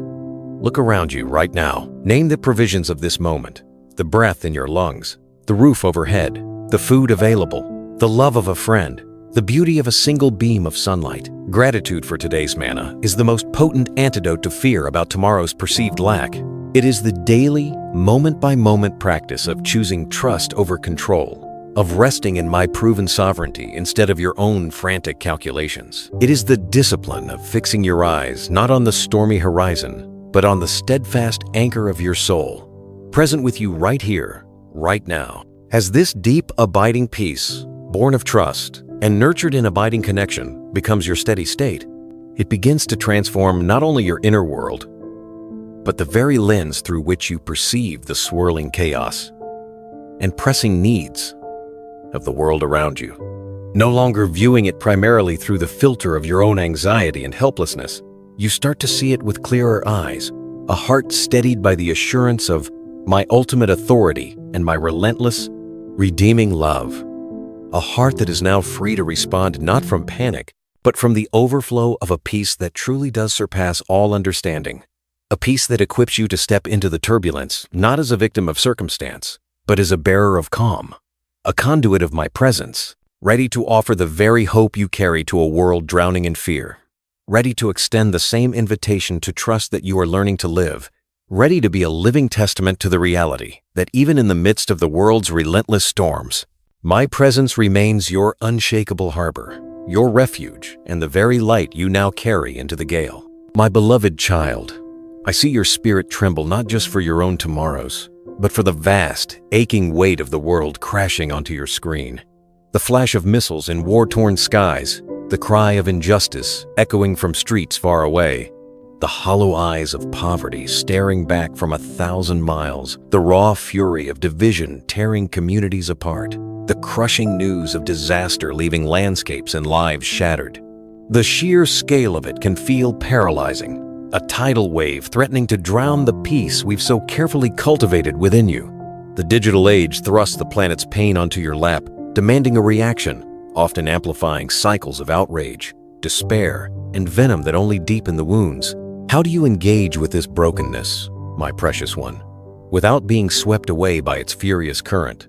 Without the sanctuary within you becoming just another casualty of the chaos? The call to be in the world but not of it has never been more vital, nor more challenging. Turning a blind eye, hardening your heart to the suffering you witness, is not my way. My heart breaks for what breaks yours, but neither is it my desire for you to be tossed about, consumed by the world's reactive fury, or sinking into hopelessness. The secret lies here. Plant your feet firmly on the ground of reality. See the pain, acknowledge the injustice, feel the righteous sorrow, but cast the anchor of your soul deep, deep into the unyielding bedrock of my sovereignty and my everlasting peace. This is your stability. This is what allows you to look upon the raging sea without being pulled under. You stand in the storm, your heart tenderly open to its pain, yet your spirit anchored immovably in me, the one who walked on the very waves that threatened to overwhelm. That heartbreak you feel when you see the images, read the stories, cherish it. It is a sacred echo of my own heart. It breaks for the very things that break mine. Your compassion is a reflection of my image within you. But beloved, there is a crucial, life-giving distinction between the sorrow that flows from me and the despair that flows from the world. Your grief, though profound, is always infused with hope, the unshakable, ironclad hope of my ultimate victory. The final chapter is written: redemption, restoration, every tear wiped away, every wrong made right, every chain shattered. I reign, even now, over every earthly power, every hidden principality, every chaotic force. The darkness rages, but it has been overcome. You weep, yes. You lament. You cry out for justice, but you weep never as those who have no hope. Your tears are mingled with the confident assurance of the dawn. Release the crushing burden of feeling you must single-handedly fix the immense fractured systems of this world. That weight was never yours to carry. Your true calling is far more profound, far more impactful in the economy of my kingdom. Be a faithful agent of my love, my justice, my mercy, and my peace right where you are.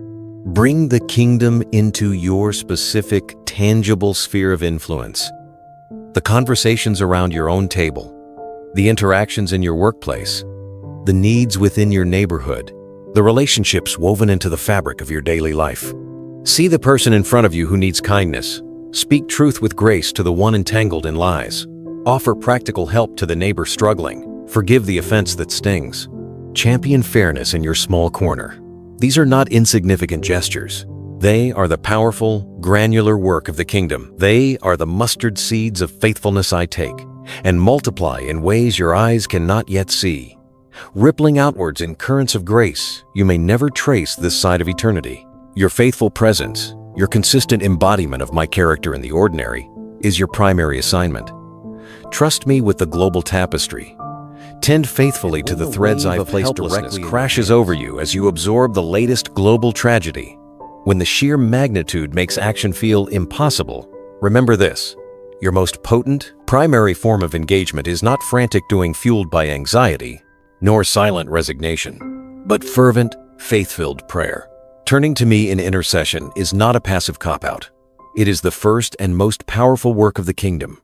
It is aligning your heart with my will, releasing my power and my perspective into situations far beyond your physical reach. It is standing in the gap, lifting the broken, the oppressed, the leaders, the perpetrators even, before my throne of grace. When you see the news that chills your blood, let your first response be to close your eyes, anchor your soul in me, and pray, Father, have mercy.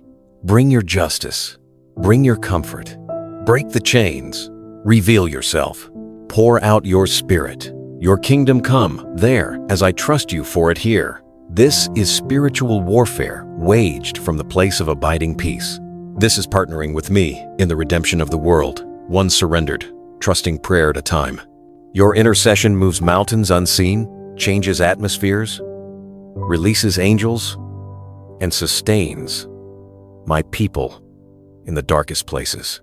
It connects your anchored heart directly to the heart of the need, bridging the gap with the power of my spirit.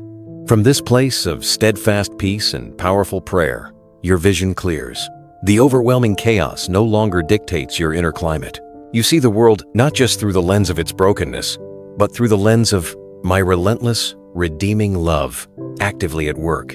And this equips you, steadies you, empowers you to step back into your immediate world, your home, your friendships, your workplace, not drained by the global weight, but fueled by my peace, ready to be an even more potent agent of healing and hope right on your own doorstep. In the relationships closest to your heart, where your lived-out peace becomes a tangible bridge for others to find their own harbor, a testament that even in the fiercest gales, the calm depths of my love are accessible, transforming not only the inner landscape but the very way you love those within your reach. Especially when the wounds are close, The history is tangled, and the path to reconciliation seems impossibly overgrown. A bridge washed away by years of pain. Let us walk together now, beloved, onto this most sacred and difficult ground. Your own heart, your own home, the intimate spaces where love has frayed and trust lies shattered.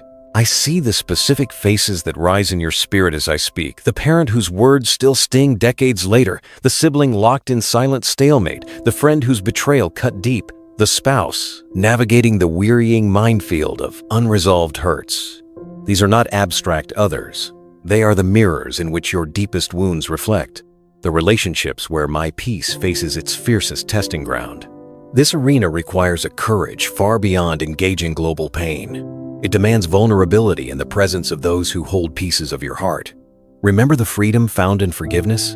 That was your sacred internal act, releasing the debt before me for your liberation. But now, we step into the complex terrain of reconciliation, the delicate, two-way process of rebuilding trust, of mending the relational bridge itself. Hold this truth with deep compassion. Reconciliation is a dance requiring two willing partners. It is not always possible, nor always safe, especially where patterns of harm persist. The other may remain hardened, unwilling, or unsafe. But your calling, my precious peacemaker, is unwavering, to keep your side of the bridge clear of bitterness and debris, to hold your heart open in humility to the possibility of healing, and above all, to embody my relentless grace within the dynamic itself, regardless of the outcome.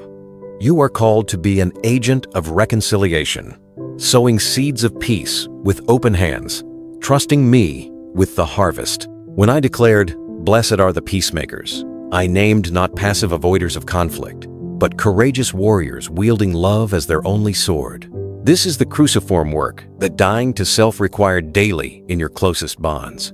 It means choosing, by my strength, to absorb the sharp word, the dismissive glance, the old accusation without retaliating in kind. It means offering undeserved grace into a relationship where meticulous scorekeeping has become the native tongue. It means being the first to kneel not in humiliation, but in holy humility, offering a sincere, specific apology. I was wrong when I am sorry for the hurt I caused, even if you bear only 10% of the fault. This is what it truly means to take up your cross in your relationships. To willingly die to your fierce, human craving to be proven right, to win the argument, to have the vindicating last word. You lay down that desperate need so that something new, something beautiful, something infused with my resurrection life might have even the slimmest chance to breathe and grow in the space your surrender creates. It is costly love. It is the fragrance of my sacrifice poured out in the ordinary moments of your home.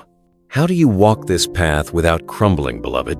Not by formulas, but by a posture of the heart cultivated step by tender step. Before you walk into the room, before you pick up the phone, pause. Pray for them. Not a vague, distant prayer, but a specific cry. Father, give me your eyes for name. Help me see beyond their defenses to the beloved, hurting soul you cherish. Give me your heart for them, a heart that breaks for their pain, even as it breaks for mine. Fill me with your compassion right now. Then, as you engage, practice deep listening. Silence your inner lawyer, crafting rebuttals.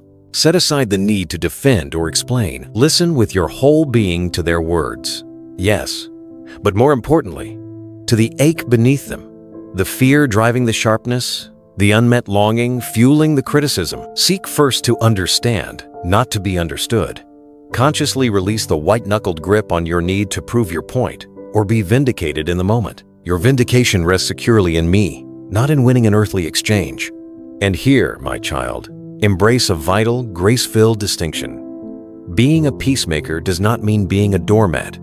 True, Christ-like love is wise. It discerns when engagement is fruitful and when it only inflicts further wounds. Sometimes, the most loving, peace-preserving act you can offer is a healthy boundary, established not in anger, but in sober, prayerful wisdom. A boundary says, because I love you, and because I love what God is doing in me, I cannot participate in specific, harmful behavior, conversation right now. I am stepping back to protect my heart and our potential for future healing. But my love for you remains, and the door for reconciliation, when guided by the Spirit, is open. This boundary isn't a wall of rejection. It's a guardrail of protection, preventing further damage while leaving space for my Spirit to work in both hearts over time.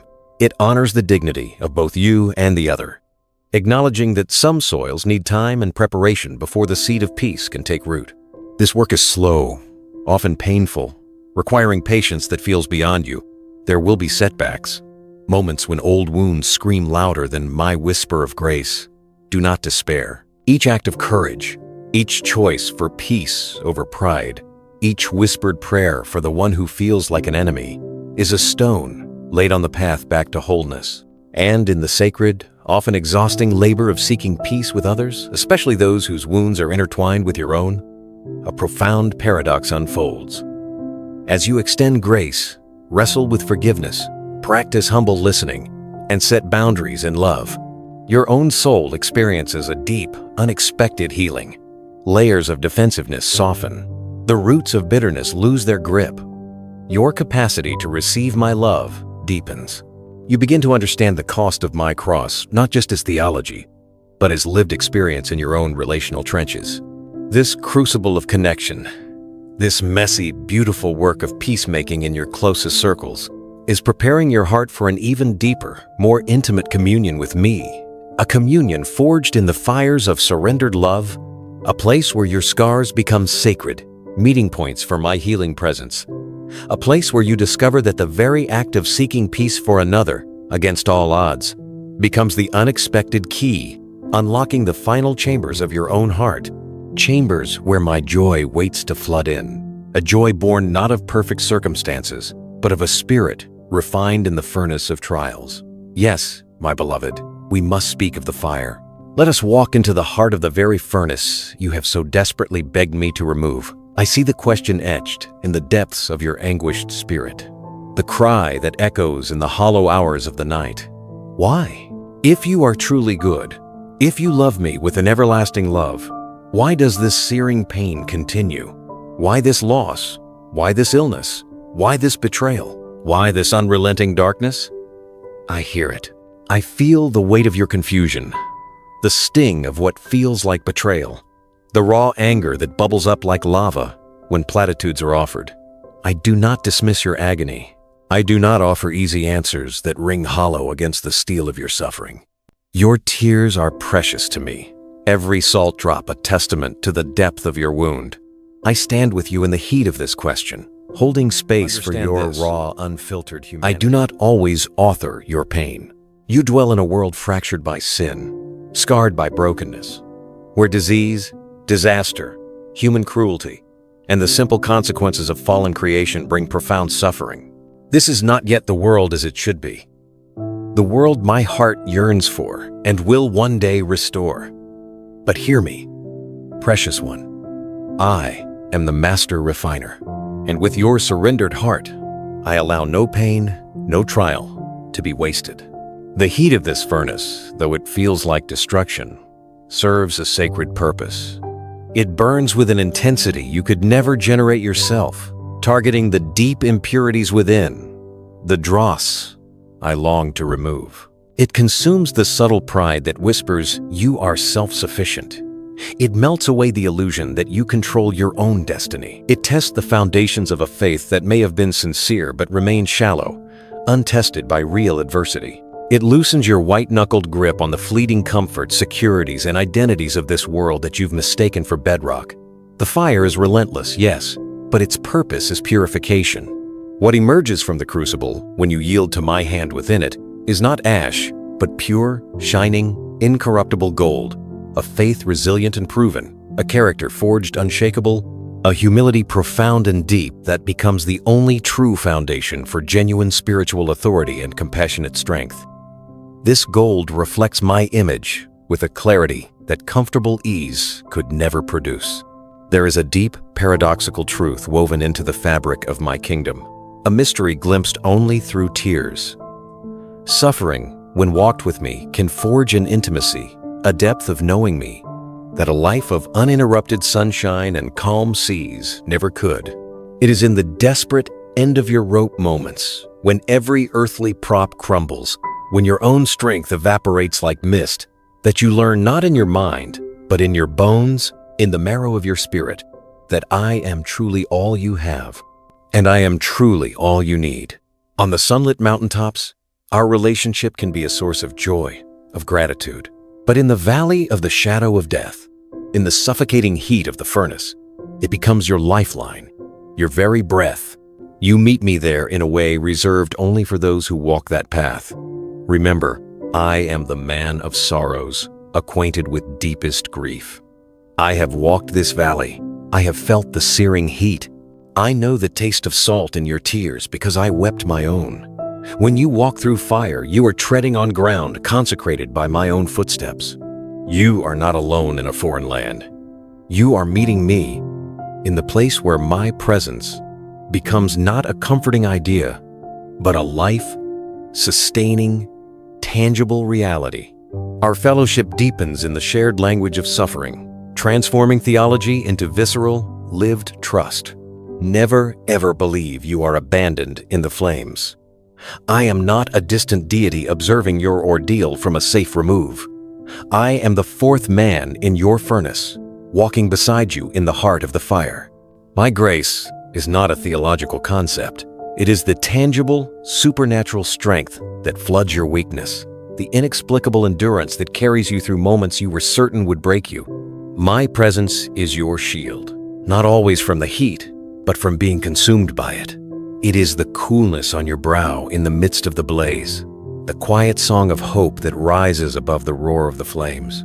I know the longing of your heart for the trial to end, for the relief to come now.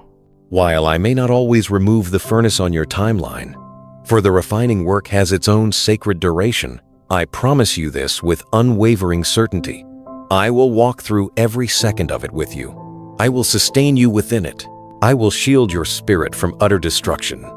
And I will use this very fire, this seemingly senseless pain, to produce within the core of your being something of eternal, unshakable value. A depth of compassion for others that only comes from shared wounds. A faith that has been tested and proven genuine. A hope anchored not in shifting circumstances, but in the bedrock of my character. A love refined and purified, capable of reflecting my own. These are treasures the world cannot give you through any amount of ease or prosperity, and treasures it can never take from you, forged in the crucible and carried into eternity. This fire, though it feels like an ending, is actually preparing you, shaping you, purifying you for a weight of glory, for an eternal capacity to receive and reflect. My love that is being formed in the heat of now, a capacity that finds its ultimate meaning not in the temporary flames, but in the everlasting radiance of eternity, the glorious, unshakable, living hope of your true and final home. My beloved child, having walked with you through the searing heat of the present furnace, I now lift your weary head, gently turning your gaze towards the horizon that outshines every shadow. See it? That glimmering shore beyond the turbulent sea of this age?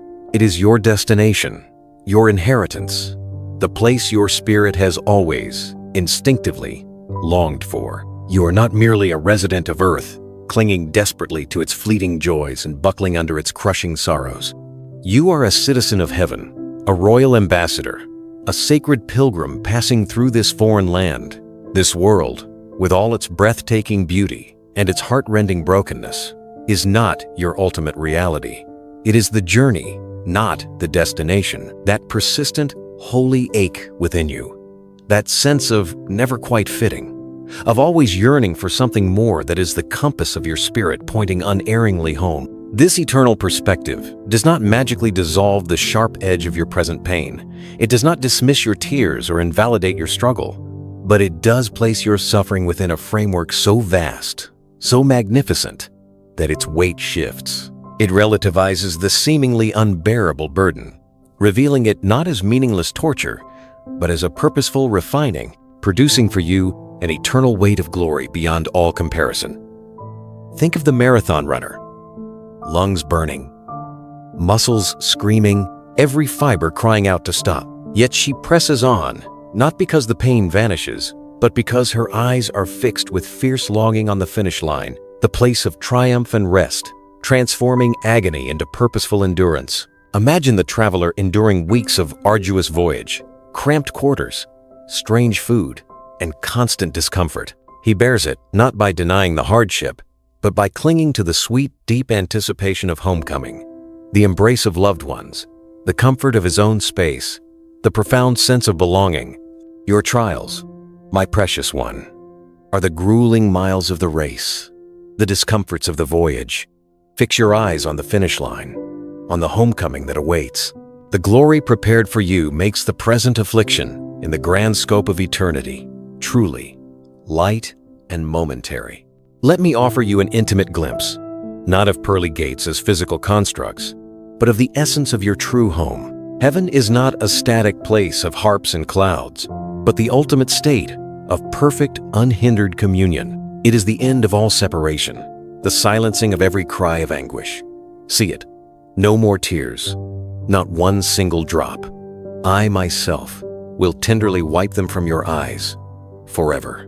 No more searing physical pain, no more gnawing illness, no more devastating diagnoses, no more heart-wrenching goodbyes whispered at gravesides or airports. Death itself, that ancient enemy, is swallowed up in victory, banished forever. No more crippling loneliness, no more agonizing misunderstandings that fracture relationships, no more knot of fear tightening in your stomach in the dead of night. Every pure, deep longing etched into the core of your being, for perfect love, for absolute security, for unbroken belonging, for profound understanding, for lasting peace, finds its ultimate, everlasting fulfillment in me.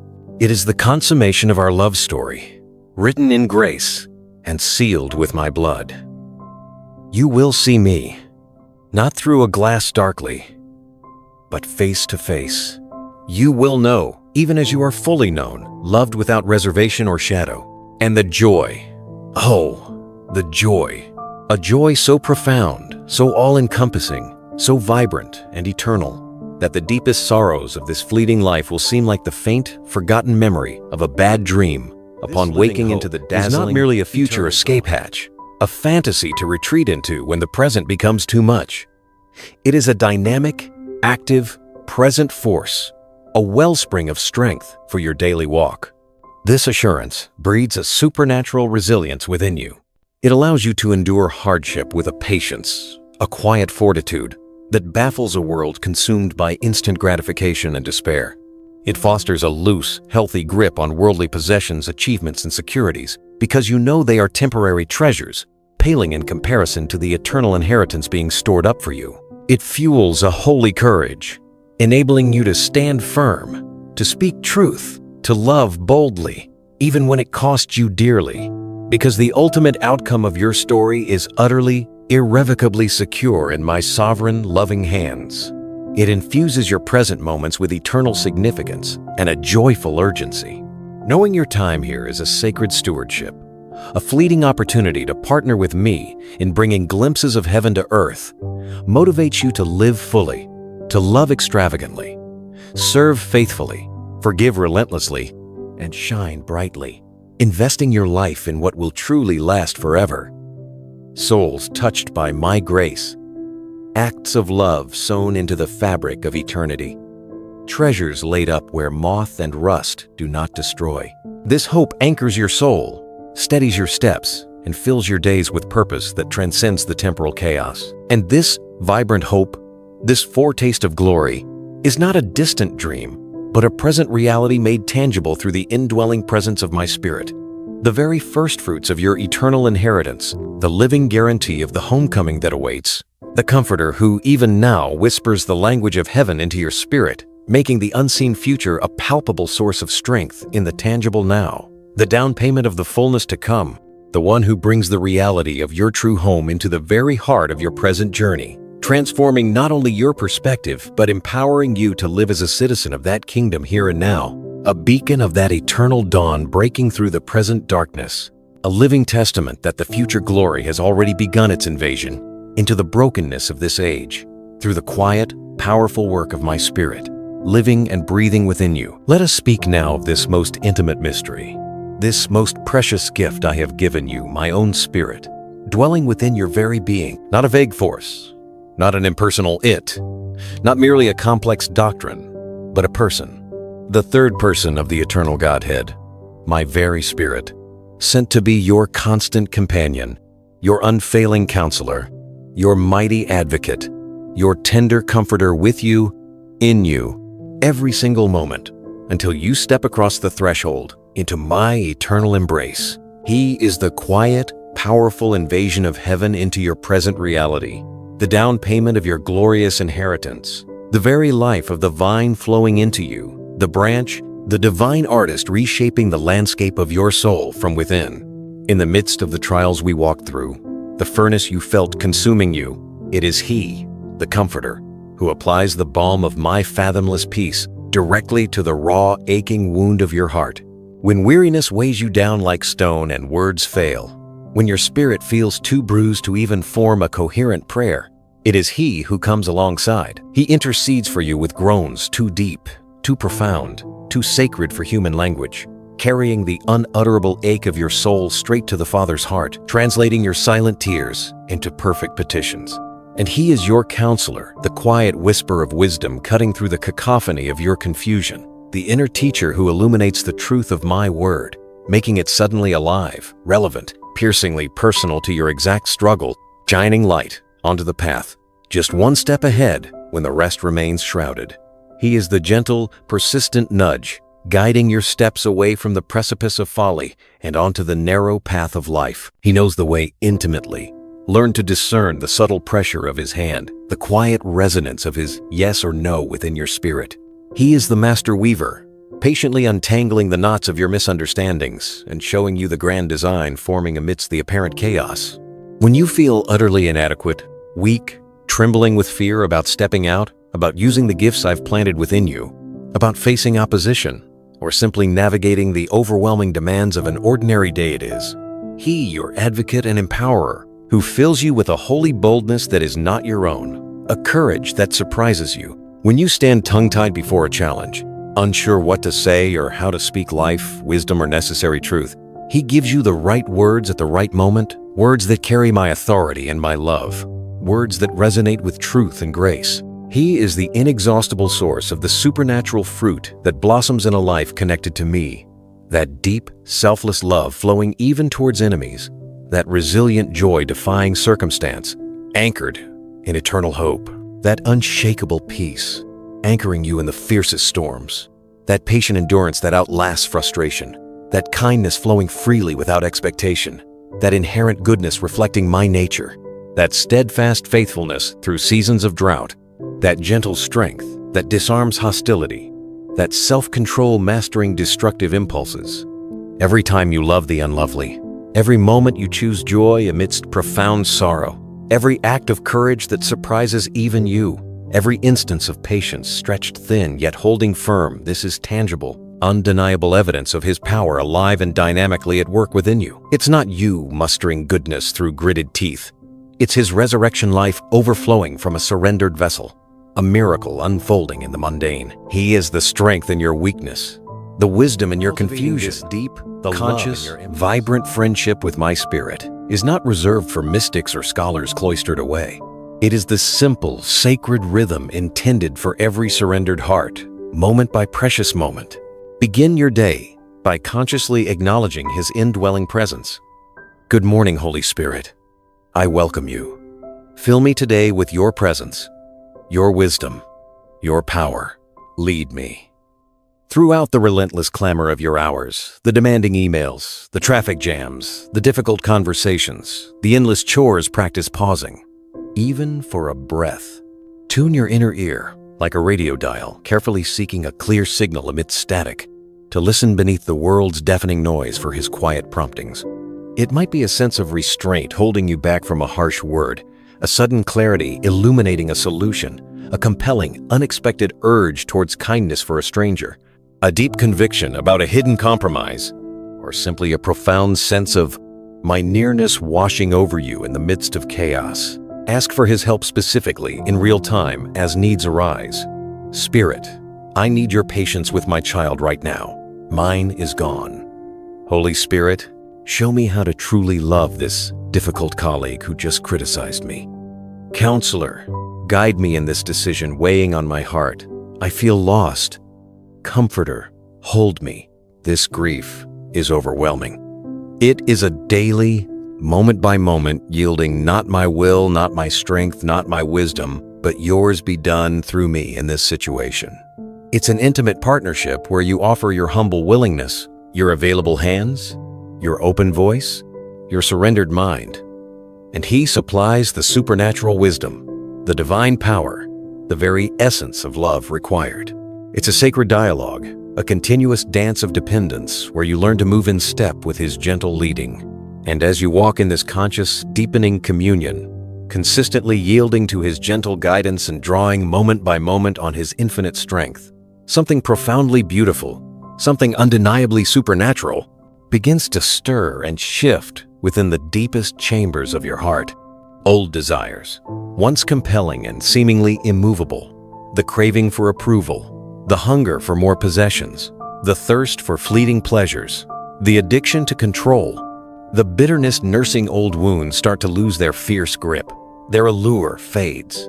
The world's shiny counterfeits, its frantic promises of fulfillment and status, achievement, accumulation, or numbing distraction begin to pale, revealing their inherent emptiness and inability to touch the eternal ache within. A new, deeper hunger awakens. A fresh set of affections blossoms quietly but powerfully, not manufactured by your effort or discipline, but cultivated organically by the transformative power of His indwelling presence. You find yourself longing less feverishly for what the world frantically chases and more profoundly for the substance of my kingdom, for deeper intimacy with me, for genuine righteousness, for authentic peace that transcends circumstance, for opportunities to extend mercy, for the pure joy of seeing others encounter my love, for the quiet assurance of walking in obedience, for the beauty of holiness, for the fulfillment found only in participating in my redemptive work. This reorientation of desire is the quiet, sure sign of the Spirit's surgery upon your soul, replacing the heart of stone with a heart of flesh attuned to the frequency of heaven, preparing you not just for service, but for the eternal ecstasy of perfect communion, where every holy longing planted by His hand will find its ultimate, breathtaking fulfillment in the unveiled glory of my face. This longing, beloved, this deep soul-level orientation toward me, this magnetic pull towards my glory, is the very essence, the burning heart of worship. Not merely a segment on a church program, nor confined to songs sung on Sunday morning, though those can be beautiful expressions. True worship is far grander, far more encompassing, far more fundamental to your existence.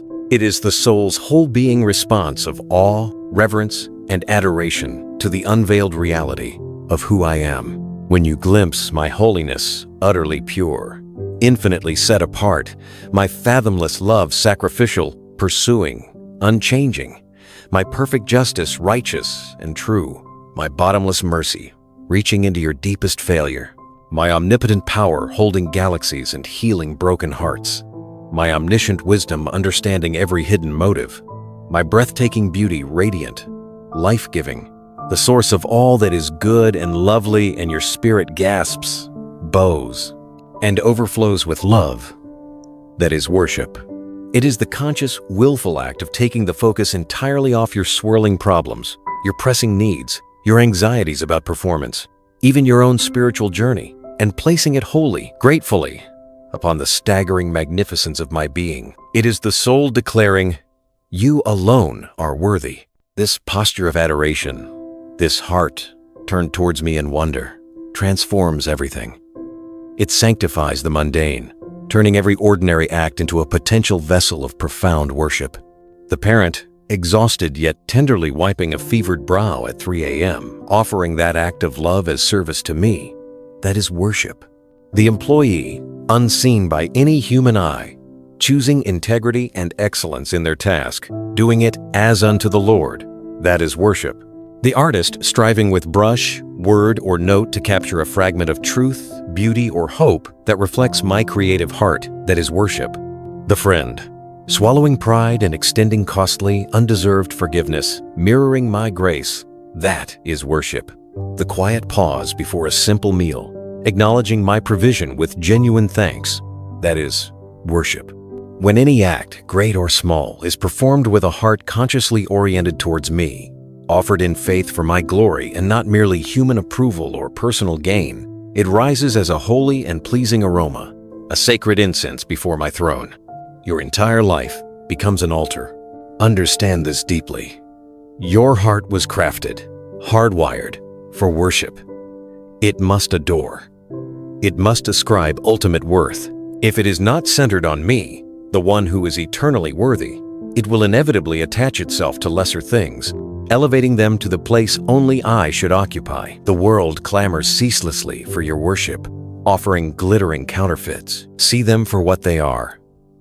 The idol of financial security, demanding your trust and labor, promising peace it cannot deliver. The idol of career success and status, whispering that your value is found in titles and accolades. The idol of romantic love, expecting another human to fulfill the deepest longings only I can satisfy. The idol of physical appearance, enslaving you to an impossible standard. The idol of political ideology, demanding absolute allegiance and offering salvation through human power. These are the altars of this age. Every day, in countless subtle moments, you face a choice. Which altar will you bow before? Which master will you serve? True freedom, lasting peace, and unshakable identity are found only when your soul's adoration is fixed on the one who is actually worthy of it, the only one whose glory doesn't fade, whose love doesn't fail, whose strength doesn't waver, the only one who can bear the infinite weight of your worship without collapsing under it or crushing you in return. Know this above all. True worship is not a grim duty, a burdensome obligation laid upon weary shoulders. It is your soul's highest joy, its most profound ecstasy. It is the very reason you were formed. In worship, you align with your ultimate design and purpose. You step into the fullness for which you were created. It is in losing yourself, your anxieties, your striving, your self-consciousness in the pure adoration of my majesty, goodness, and grace that you truly find yourself. You discover your deepest significance, your secure belonging, your eternal home. This act of loving surrender, this rapt attention fixed on my glory, unlocks a wellspring of satisfaction within you, a joy so pure and deep that the fleeting pleasures of the world pale into insignificance. It is the delight of the creature beholding and loving the Creator, the redeemed embracing the Redeemer, the child resting in the boundless love of the perfect Father. This joy is your strength, your song in the night, the foretaste of the eternal worship that awaits. And how do you learn to see me more clearly, to know my nature more deeply, to fuel this adoration that is your life and breath? How do you discern my character, my promises, my heart, so that your worship can be an ever-deepening response to the truth of who I am? It flows from immersing yourself in the living, breathing revelation of my heart and mind, given to you as a lamp for your feet and a light for your path, the eternal Word made accessible, the sacred scripture that breathes my very life, my very heart, directly to you. Let us speak of this incredible gift, this anchor for your soul, this vibrant testament of my relentless pursuit of your heart. I know, my beloved child, that for many, the pages of Scripture can feel daunting, a dense forest of ancient names and laws, confusing stories, perhaps even a weapon wielded to wound or condemn by voices claiming to speak for me. Let me tenderly dismantle those walls of misunderstanding. The Bible is not a dusty rulebook, nor a cold historical record. It is the grand, sweeping epic of my Father's unfathomable love for humanity, a cosmic love story woven through centuries, with me, Jesus, the living Word, pulsating at the very center of every prophecy, every law pointing to its fulfillment, every psalm of longing, every story of grace and failure. It is the story of your spiritual family, your heritage of faith and frailty, leading unerringly to the cross, to the empty tomb, to your redemption, and to the Spirit's power alive in you now. It is a personal love letter penned across millennia by the finger of God, revealing the Father's heart of compassion, my sacrifice of boundless grace, and the Spirit's dynamic presence, empowering you for life. Hear this profound mystery. Scripture is living and active. It is not a relic, but a river. It is the Holy Spirit, your comforter, counselor, and constant companion whom we just embraced, who breathes upon these ancient words. igniting them with piercing, present tense power. He makes them leap from the page to speak directly into the raw nerve of your current circumstance, to answer the hidden questions echoing in your quiet hours, to meet your deepest, often unspoken, needs with startling precision. Opening my word is not merely an intellectual exercise. It is stepping into a sacred space of encounter with me. It is where I speak, where I comfort, where I correct with tenderness, where I reveal my character, and where I ignite your heart with fresh hope. Come to it not as a scholar striving to master a complex text, burdened by the need to understand every nuance immediately. Come as a hungry child approaches a feast laid out by a loving father, expecting to be nourished, expecting to meet the one who loves you beyond measure. Open its pages with a simple, humble prayer whispered from your heart. Holy Spirit, open my eyes, open my heart. Speak to me through your word today. Show me Jesus. Start small, without intimidation. Read one psalm each morning, letting its raw honesty and profound trust wash over your soul like healing balm. Ponder one proverb each day, inviting its timeless wisdom to shape your choices. Walk alongside me through the pages of Matthew, Mark, Luke, or John. Sit with me by the Sea of Galilee. Stand with me on the Mount of Olives. Witness my compassion. Hear my teachings. Know my heart intimately as I interact with the broken, the lost, the searching, just like you. Let my story become your lifeline. And this message you are hearing now, this living word flowing directly to your heart in this very moment, is an extension of that same eternal love letter, that same burning desire to heal, restore, and draw you near. If my voice speaking through these words has been a lamp cutting through your darkness, a lifeline thrown to your weary spirit, I extend to you a heartfelt invitation to become a beacon of this very light for others still lost in the shadows. When you subscribe to this channel, MP Jesus Today, you create a sacred covenant of listening, ensuring you are positioned to receive the continuing words of comfort, challenge, and hope I long to pour into your life. Your like on this video and your simple amen shared in the comments below are far more than digital gestures. They are signal fires ignited on a distant shore, cutting through the vast night, guiding other weary, searching souls towards this harbor of grace and truth. And if your spirit is genuinely stirred to partner more deeply in this mission, to help fuel the urgent spread of this living message to the countless hearts I am passionately pursuing across the globe, you will find a link in the description known as Buy Me a Coffee. See this not as a transaction, but as a beautiful, tangible way to place your resources hand in hand with mine, sowing seeds of hope into the fertile soil of eternity, helping this word reach the furthest corners of a world desperate for the healing only I can bring. This is my open-hearted invitation to walk alongside me, co-laboring in the greatest work of all, revealing my love to a broken world. Remember, my precious one, the ultimate purpose of immersing yourself in Scripture is not merely to accumulate knowledge about me, but to know me, the living Word, more deeply, more personally, more intimately. It is about fostering a relationship that transforms you from the inside out, aligning your heart with mine. As the Spirit illuminates the written Word, He draws you closer to my heart, revealing my character, my promises, my boundless love for you. It is in this knowing, this profound communion born from encountering me in the pages breathed by my Spirit, that your soul finds its true home and your spirit learns the language of my presence. And this intimate knowing, this communion forged in the quiet space of receiving my word, naturally flows into the other sacred rhythm of our relationship, speaking with me, heart to heart, in the open, trusting conversation of prayer. For the word read and received in the Spirit's light teaches you my heart, my will, my promises, equipping you to come before me not with vague wishes, but with understanding, aligning your desires with mine, transforming prayer from a monologue of requests into a dynamic dialogue of deep intimacy, where you pour out your heart and learn to discern the gentle whisper of my response, where your spirit learns to rest in the assurance that you are heard, known, and deeply loved, a conversation that continues even now, as you sense the prompting to simply open your heart and speak, to talk with me, your Father, your friend. Let us explore this beautiful mystery, This open invitation into the divine conversation of prayer, not a distant ritual, but the very breath of our relationship. My beloved child, I see the hesitation, the weight of religious expectation you may carry, the feeling that you must find the perfect words, adopt a certain tone, or structure your thoughts like a formal petition presented to a disinterested king. Let me shatter those chains. You need not address me with archaic language, nor must your prayers follow a rigid formula.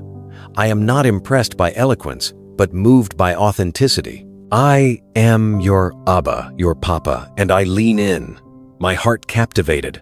Simply to hear your voice, prayer is the natural, effortless overflow of a heart connected to mine, as natural as a child chattering to a trusted parent. It can be the words you speak aloud, driving down a lonely highway, the silent cry echoing in your heart while waiting in line at the store, the tears that fall without sound onto your pillow, or even the single, weary sigh of surrender breathed at the end of an overwhelming day. Help me, Jesus. That sigh is a profound prayer I receive all of it with my precious one. I welcome the full spectrum of your human experience poured out before me. Bring your desperate guttural cries when panic grips your chest and the world feels like it's crumbling. Save me. I am your ever-present help in trouble. Bring your joyful shouts of praise when the sun breaks through the clouds and your heart overflows. Thank you. This is beautiful. I delight in your joy as a father delights in his child's laughter. Bring your quiet whispers of gratitude for the small, often unnoticed mercies, the warm cup of coffee, the unexpected kindness, the breath in your lungs. Each thank you is a fragrant offering. Bring your confused, tangled questions when life's path twists into darkness and nothing makes sense. Why, Lord? What are you doing? I am not threatened by your uncertainty. I invite it into the light of my presence. And yes, bring even your raw, angry laments when you feel let down, betrayed, or when my silence screams louder than any answer. Where were you? How could you allow this? This hurts too much. Do you see the Psalms? My friends David, Asaph, the sons of Korah, they screamed their doubts, wept their fears, raged their anger, and poured out their despair before the throne. That raw honesty is not irreverence. It is the deepest form of trust. It declares you believe I am big enough, strong enough, and loving enough to handle the unfiltered truth of your heart without recoiling. Hiding your pain or anger behind pious words builds a wall. Bringing it to me, however messy, builds a bridge. Remember, beloved, a true conversation flows both ways. Prayer is not merely you presenting a list of requests, hopes, and frustrations to a silent deity. It is also about creating sacred space in the chaos of your soul to listen. After you pour out your heart, pause, breathe, still the internal noise, open the ears of your spirit. My response may not thunder from the sky, but I will speak. It may come as a deep, inexplicable peace that settles over your troubled spirit like a warm blanket, quieting the storm within even when the storm outside rages on. It may arrive as a sudden creative insight, a solution to a problem, a new perspective on a relationship flashing into your mind with divine clarity.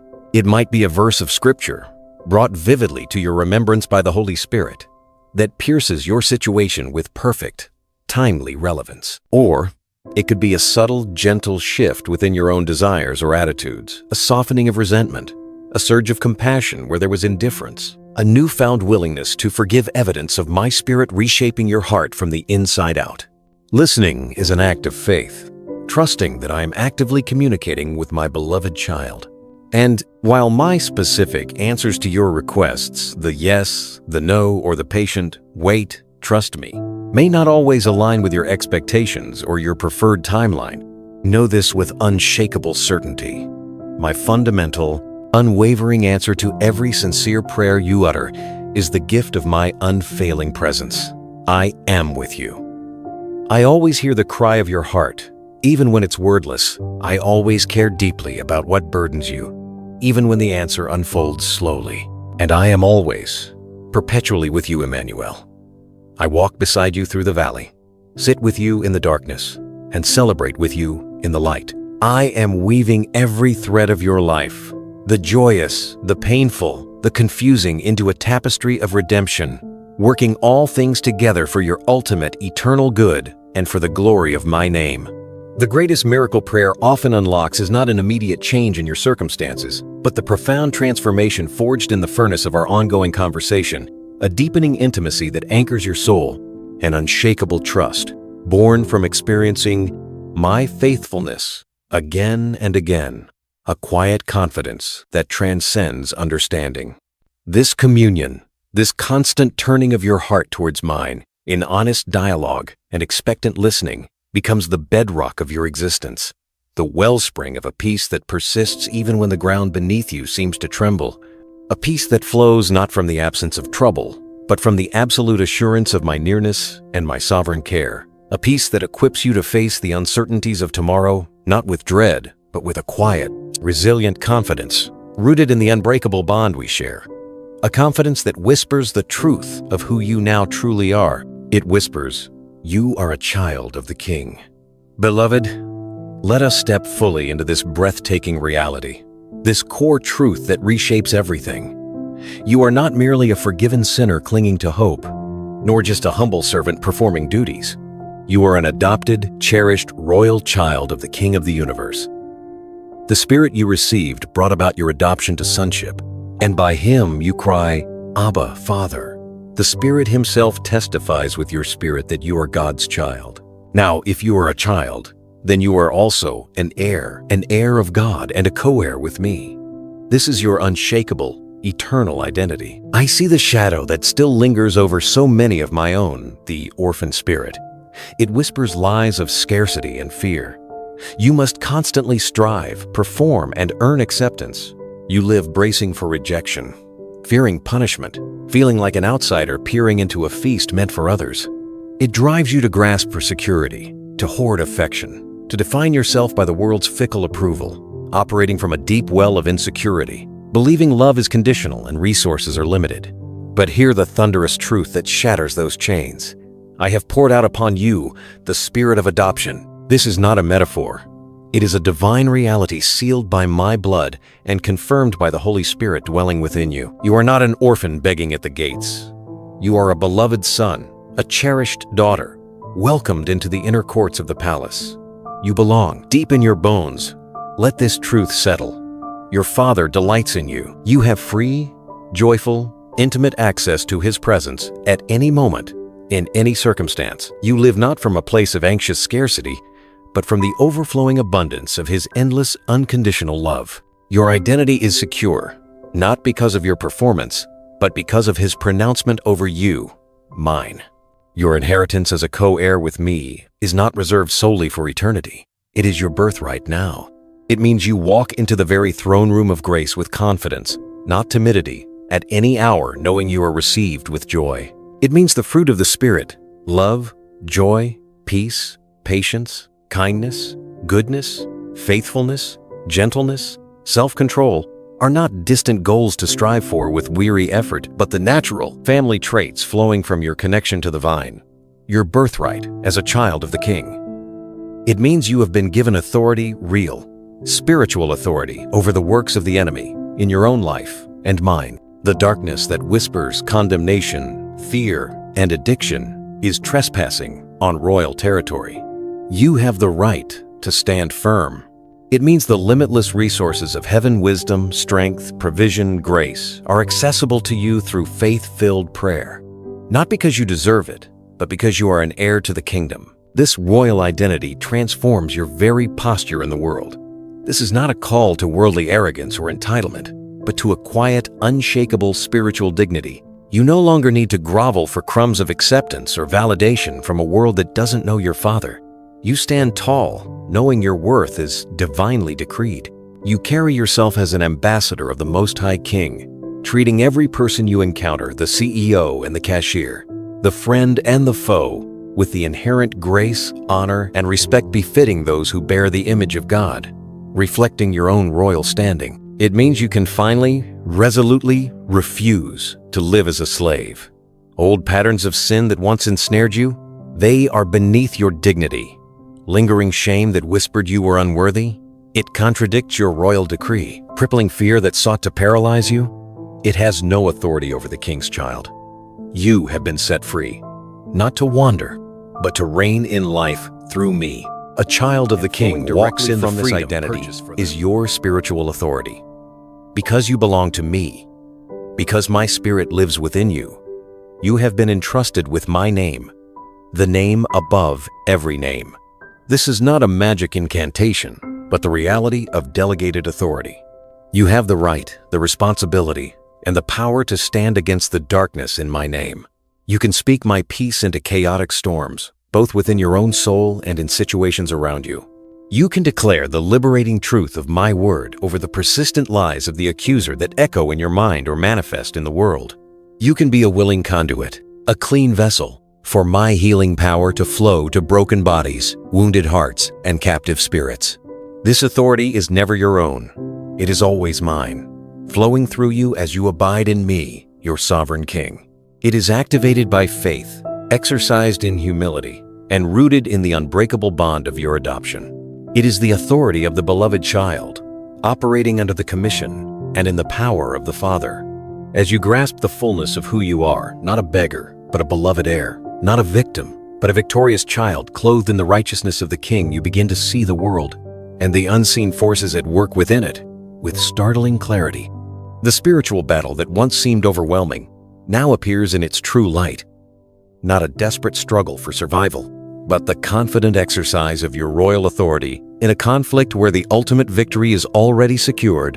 A battle where you stand not in your own strength, but armored in the very presence and power of the King, equipped to enforce the triumph of Calvary in the spheres I have placed you, understanding that the enemy rages not because he is strong, but because he knows his time is short, and your identity as a child of the King is his greatest threat, a truth that changes how you engage every challenge, every temptation, every dark whisper, standing firm in the knowledge that the battle belongs to the Lord, and you are his royal representative, called to hold the ground he has won, wielding the authority of your birthright against the fading shadows, confident that the one who called you is faithful and will bring his work in you to glorious completion, a completion that shines brightest when you understand that the weapons of your warfare are not carnal, but mighty through God for the pulling down of strongholds, weapons forged in the furnace of your identity and wielded with the wisdom and power of my Spirit.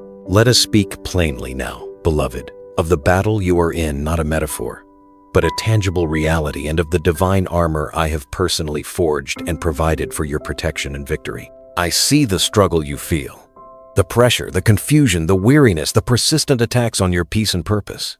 The battle is real, my precious warrior. But hear me with absolute clarity. Your struggle is not against flesh and blood. It is not against the politician whose views enrage you, the boss whose demands crush you, the neighbor whose hostility wounds you, or the family member whose betrayal cut deep.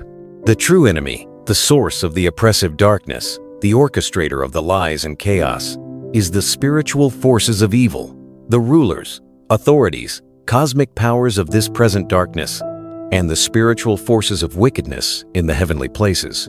This adversary seeks relentlessly to steal your peace, kill your joy, destroy your testimony, and isolate you from my love through lies, accusations, deceptions, and tailored temptations. Recognizing this distinction is not about ignoring human conflict.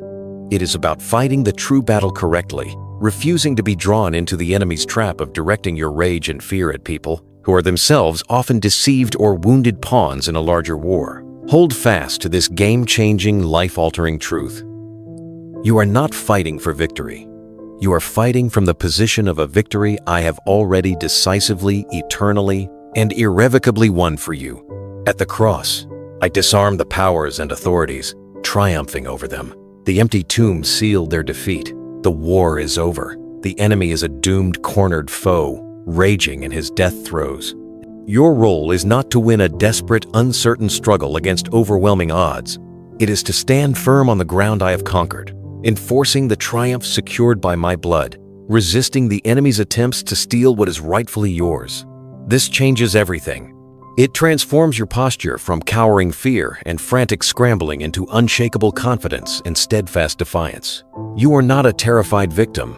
You are a victorious soldier under your triumphant king. Now take up the full armor I provide, not physical steel, but spiritual reality, woven from the fabric of our relationship. The belt of truth. Buckle it tightly around your core.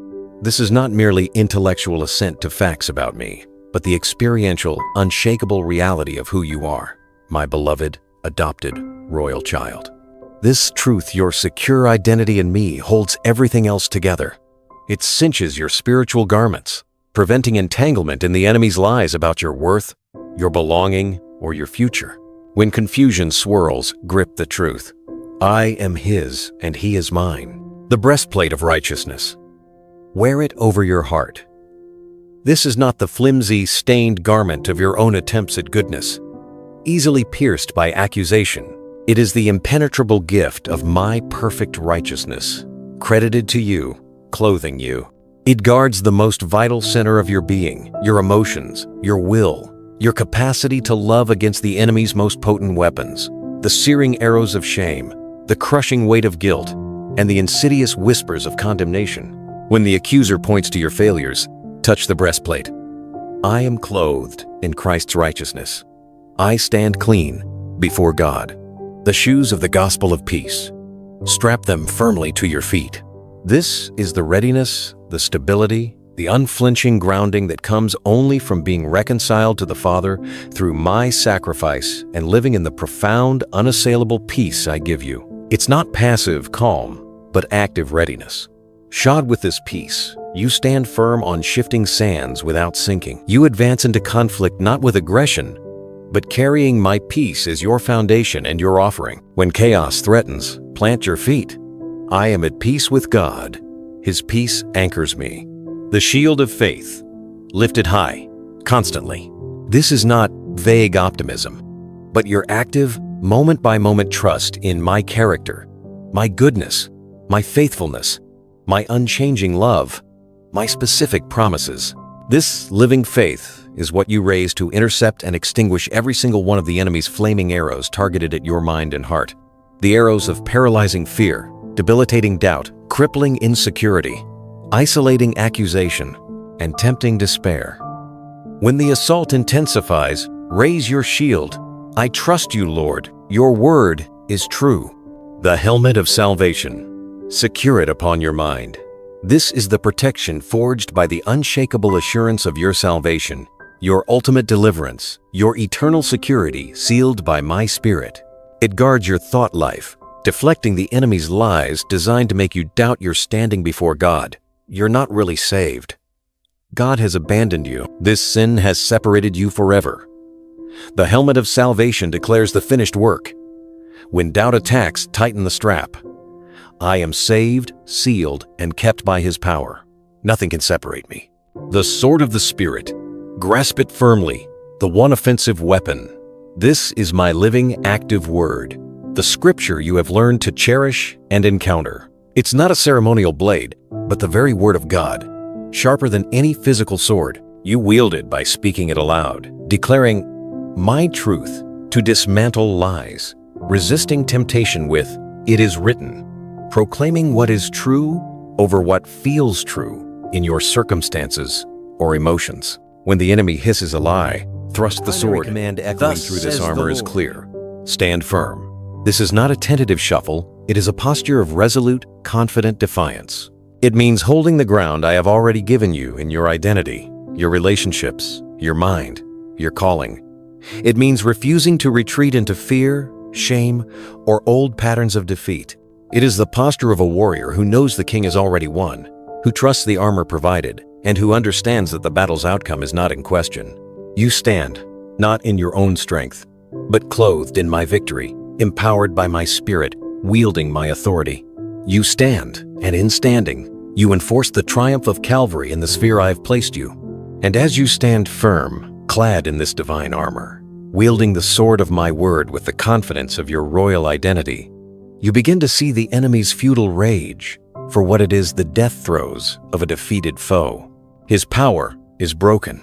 His fate is sealed. Your steadfast faith, your unwavering stand, becomes a declaration to the heavens and the earth that the victory is mine, and through me, it is yours. The darkness cannot overcome the light shining through a life armored in truth, righteousness, peace, faith, salvation, and the living word. The battle rages, but the war is won.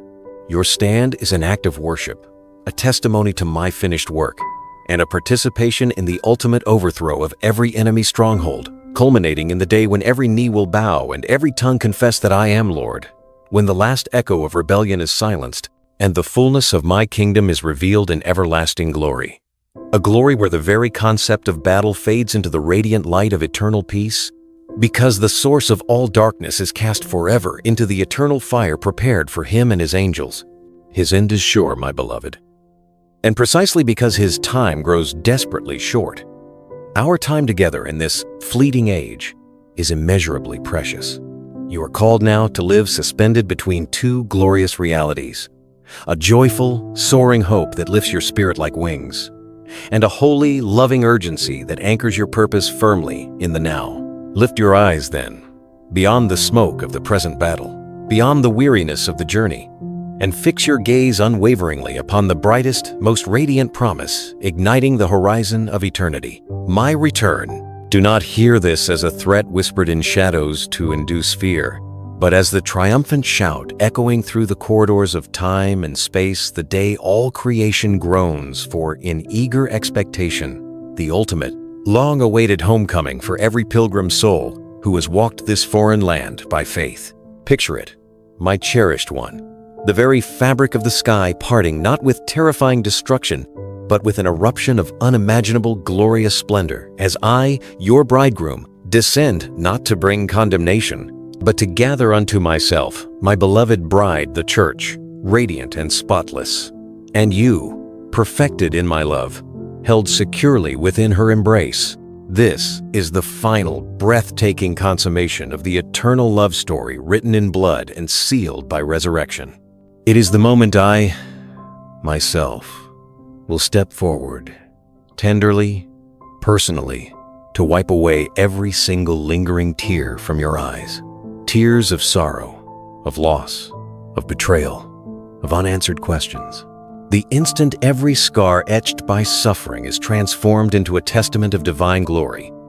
Every broken shard of your world made utterly, irrevocably, breathtakingly new. A moment exploding with pure, unadulterated joy that floods every corner of your being. Reunion beyond the capacity of words, vindication for every act of faith whispered in the darkness, every prayer uttered through tears, every choice to love when it cost you dearly, every deepest longing of the human heart, every holy ache planted within you finds its ultimate, perfect fulfillment in the unveiled, overwhelming radiance of my presence. The longing itself is swallowed up in ecstatic fulfillment. This certainty, this blessed hope, blazing like an unquenchable fire within your spirit, must shape the texture and trajectory of your present life, not by driving you into frantic panic, obsessively scanning headlines or calculating dates I have deliberately veiled, but by instilling a profound, purposeful focus that cuts through life's distractions. See each sunrise not merely as routine, but as a sacred, irreplaceable gift, a golden opportunity to invest your love, your time, your resources, your very self into endeavors that echo with eternal significance. Let the nearness of my return loosen your desperate grip on the trivial pursuits that promise fulfillment but deliver dust. Dissolve the petty arguments that steal precious peace and fracture relationships. Melt away the stubborn unforgiveness that chains you to the painful past, and scatter the suffocating fears that shrink your spirit and silence your witness. This living hope compels you to live with holy abandon, to love boldly, extravagantly, without reservation or calculation of cost, especially reaching out to the difficult, the broken, and the lost who wander in shadows. To forgive quickly and completely, 70 times 7, mirroring the boundless grace I lavished upon you. To share the priceless hope you carry within you freely, urgently, as one offering water in a desert. To pour out your life as a fragrant offering, knowing deep in your bones that the bridegroom's arrival is imminent. Fix your eyes, your heart, your very soul on my appearing. Let this glorious expectation be the unwavering North Star, guiding your daily choices, shaping your deepest affections, and infusing your very breath with purpose. Being watchful and ready for that unspeakably glorious day has nothing to do with intricate prophetic timelines or feverish speculation. It is fundamentally, entirely, about the cultivated state of your heart and the posture of your spirit, nurtured day by day in the quiet place of communion. To be ready is simply to be found abiding in me, the true vine, drawing your life, your strength, your very being from my presence. It is walking moment by moment in the forgiveness you have freely received and extending that same costly grace to others. It is loving those around you and even your enemies with the same selfless, sacrificial love I demonstrated on the cross for you. It is faithfully, diligently stewarding the unique gifts, talents, resources, and opportunities I have entrusted uniquely to you. It is living confidently, radiantly, as the royal child of the King you truly are, clothed in my righteousness, secure in my love. Being ready is living out the very essence of the life I have been whispering to your soul throughout this long, intimate conversation. A life deeply connected to my heart, surrendered to my will, overflowing with self-giving love, anchored in unshakable peace, armored in unwavering faith and truth. It is a life defined by moment-by-moment relationship, a heart perpetually tuned to discern, my gentle whisper, hands perpetually open and yielded to my loving guidance. In these pivotal, closing moments before the final trumpet shatters the silence of this age, your life carries a sacred, eternal weight beyond measure. You are my chosen voice, speaking hope in the marketplace of despair, my compassionate hands tending the wounds of a broken world, my very heart beating with fierce, pursuing love for those still stumbling in darkness, still held captive by the lies of a defeated foe whose doom is certain. Feel the gentle, holy urgency that pulses with every beat of my own heart, a longing for every lost sheep, every prodigal child, every soul ensnared. Be bold, my precious ambassador. Step beyond comfort and fear. Extend my invitation of scandalous grace, of complete forgiveness, of abundant and eternal life, with the tender yet burning urgency of one who knows the King is on his way and longs with divine passion for every seat at the wedding feast to be filled. Let your very existence, your inexplicable kindness in a harsh world, your unwavering integrity amidst compromise, your resilient joy that defies circumstance, your profound peace that calms storms become a luminous, living, breathing invitation, a beacon cutting through the gathering gloom, drawing precious souls home before the door of this age of grace swings shut forever. Let your life shout with undeniable clarity what your words might only whisper. Come home, the bridegroom is near. The feast is prepared. Feel the profound depth of my longing for you, for them, for the unimaginable fullness of joy awaiting us in unbroken communion. This is the sacred, beautiful tension of the now and the not yet, living fully, passionately present in the reality of my love and purpose for you today. While your spirit leans forward with every fiber of its being, yearning with holy anticipation for the dawn of that eternal tomorrow, your heart joining its cry to the Spirit and the bride, Amen. Come, Lord Jesus. And as you stand firm in this blazing hope, radiating this urgent, compelling love, know that my gaze rests upon you with infinite tenderness, filled with an affection deeper than the oceans, a father's pride swelling at your faithfulness amidst trial, and a promise etched in the certainty of resurrection. The final chapter is not one of doubt, but of overwhelming, eternal victory and unending, ecstatic joy.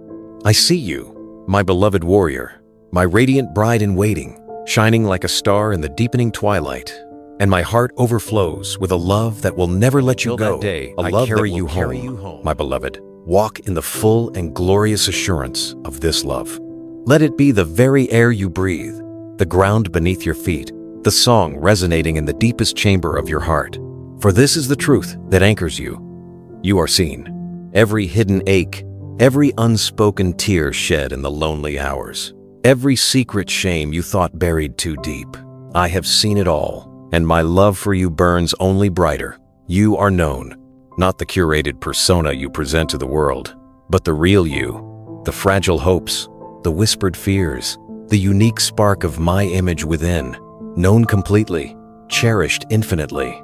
You are forgiven, not partially, not conditionally, but utterly, completely, washed clean by a tide of grace stronger than any stain, the debt canceled forever by the blood of the Lamb. You are cleansed. That heavy, suffocating shame you carried like a shroud, cast off, incinerated in the fire of my mercy. You stand before me radiant, clothed in my own perfect righteousness, a royal child of the King of Kings. You are mine, held with a fierce, everlasting love that will never relax its grip, never grow weary, never let you slip away. You belong. This is your unshakable identity, your eternal security, your source of unending worth. So now, my precious one, commissioned by this boundless love, go. Go into the world that groans under the weight of its own brokenness, not as a conqueror with a sword, but as an ambassador bearing gifts. Be my love incarnate where hatred festers and indifference chills. Be my unwavering peace where chaos reigns and anxiety screams. Be my defiant hope where despair suffocates and darkness seems absolute. Let your life be a living epistle, read by all who encounter you, testifying to the transformative power of my grace. Abide in me, moment by precious moment, drawing your very life from the vine. Listen intently, expectantly, for the gentle whisper of my spirit, guiding your steps, comforting your sorrows, empowering your weakness. Love others with the courage I give you. Love the unlovely. Forgive the unforgivable. Serve the undeserving. Just as I have loved you, forgive relentlessly, 70 times 7, releasing the poison of bitterness before it takes root. And live, my child. Live every single moment with your eyes lifted beyond the horizon of this fleeting age, fixed with joyful anticipation on the eternal glory that awaits, the glory that makes every present trial light and momentary. Fix your gaze on that finish line. Imagine the moment, beyond description, yet clearer than the noonday sun. You step from the shadows of earth into the blinding, glorious light of home. You see me, not through a veil, not by faith, but face to face. You see my eyes, eyes brimming with a love so profound, so personal, so utterly for you, that every pain, every tear, every question fades into insignificance. You hear my voice, the voice that called the stars into being, speaking your name, the name I whispered over you before time began, with tenderness that shatters every lingering doubt. And then, the words your faithful heart has yearned for, the words echoing the Father's delight. Well done, my good and faithful servant. You have been faithful over the little I entrusted to you. You have stewarded your gifts, loved in my name, endured in my strength, shown my light. Come now, step across the threshold. Enter into the boundless, ecstatic joy of your Master. The weight of every earthly burden vanishes. The crowns you cast at my feet clatter not with loss, but with the purest joy of surrender. You are home, utterly known, perfectly loved, forever whole. Now, receive my final blessing, spoken over you with all the authority of heaven and all the tenderness of my heart. My beloved child, I bless you. I bless your coming in and your going out, your rising and your resting. May my presence be your constant companion, a shield around you, a light before you. I bless your heart. May it be a wellspring of my love, overflowing with compassion, resilient in joy, anchored in unshakable peace. May every wound find its healing balm in my grace. I bless your mind. May it be guarded by the helmet of salvation, renewed daily by my truth, filled with the wisdom that comes from above, discerning my will and reflecting my thoughts. I bless your spirit. May it soar in the freedom I have won, sensitive to my spirit's gentle leading, strong in faith, ablaze with holy passion for my name and my kingdom. I bless your hands. May they be instruments of my mercy, extending help to the weak, comfort to the broken, building up and never tearing down. May your work, done as unto me, bear eternal fruit. I bless your voice. May it speak truth with grace, offer encouragement that lifts weary souls, sing my praises, and boldly proclaim the hope that is within you. I bless your family, your relationships. May your home be a sanctuary of my peace, a beacon of my love, a place where forgiveness flows freely and grace abounds. May my favor rest upon those you love. I bless your journey. May my strength uphold you when you are weak, my wisdom guide you when the path is unclear. my comfort sustain you through every valley. May you walk in the confidence of your royal identity and the power of my spirit within you. I bless you with my wholeness, spirit, soul, and body. May you know the fullness of life I came to give, not just in the age to come, but breaking into your present reality, a foretaste of glory. Go now, radiant one, clothed in my love, armed with my truth, filled with my spirit. Shine brightly, love fiercely, stand firm, abide always. The dawn is breaking. I am coming soon. I am with you always, to the very end of the age and forever beyond.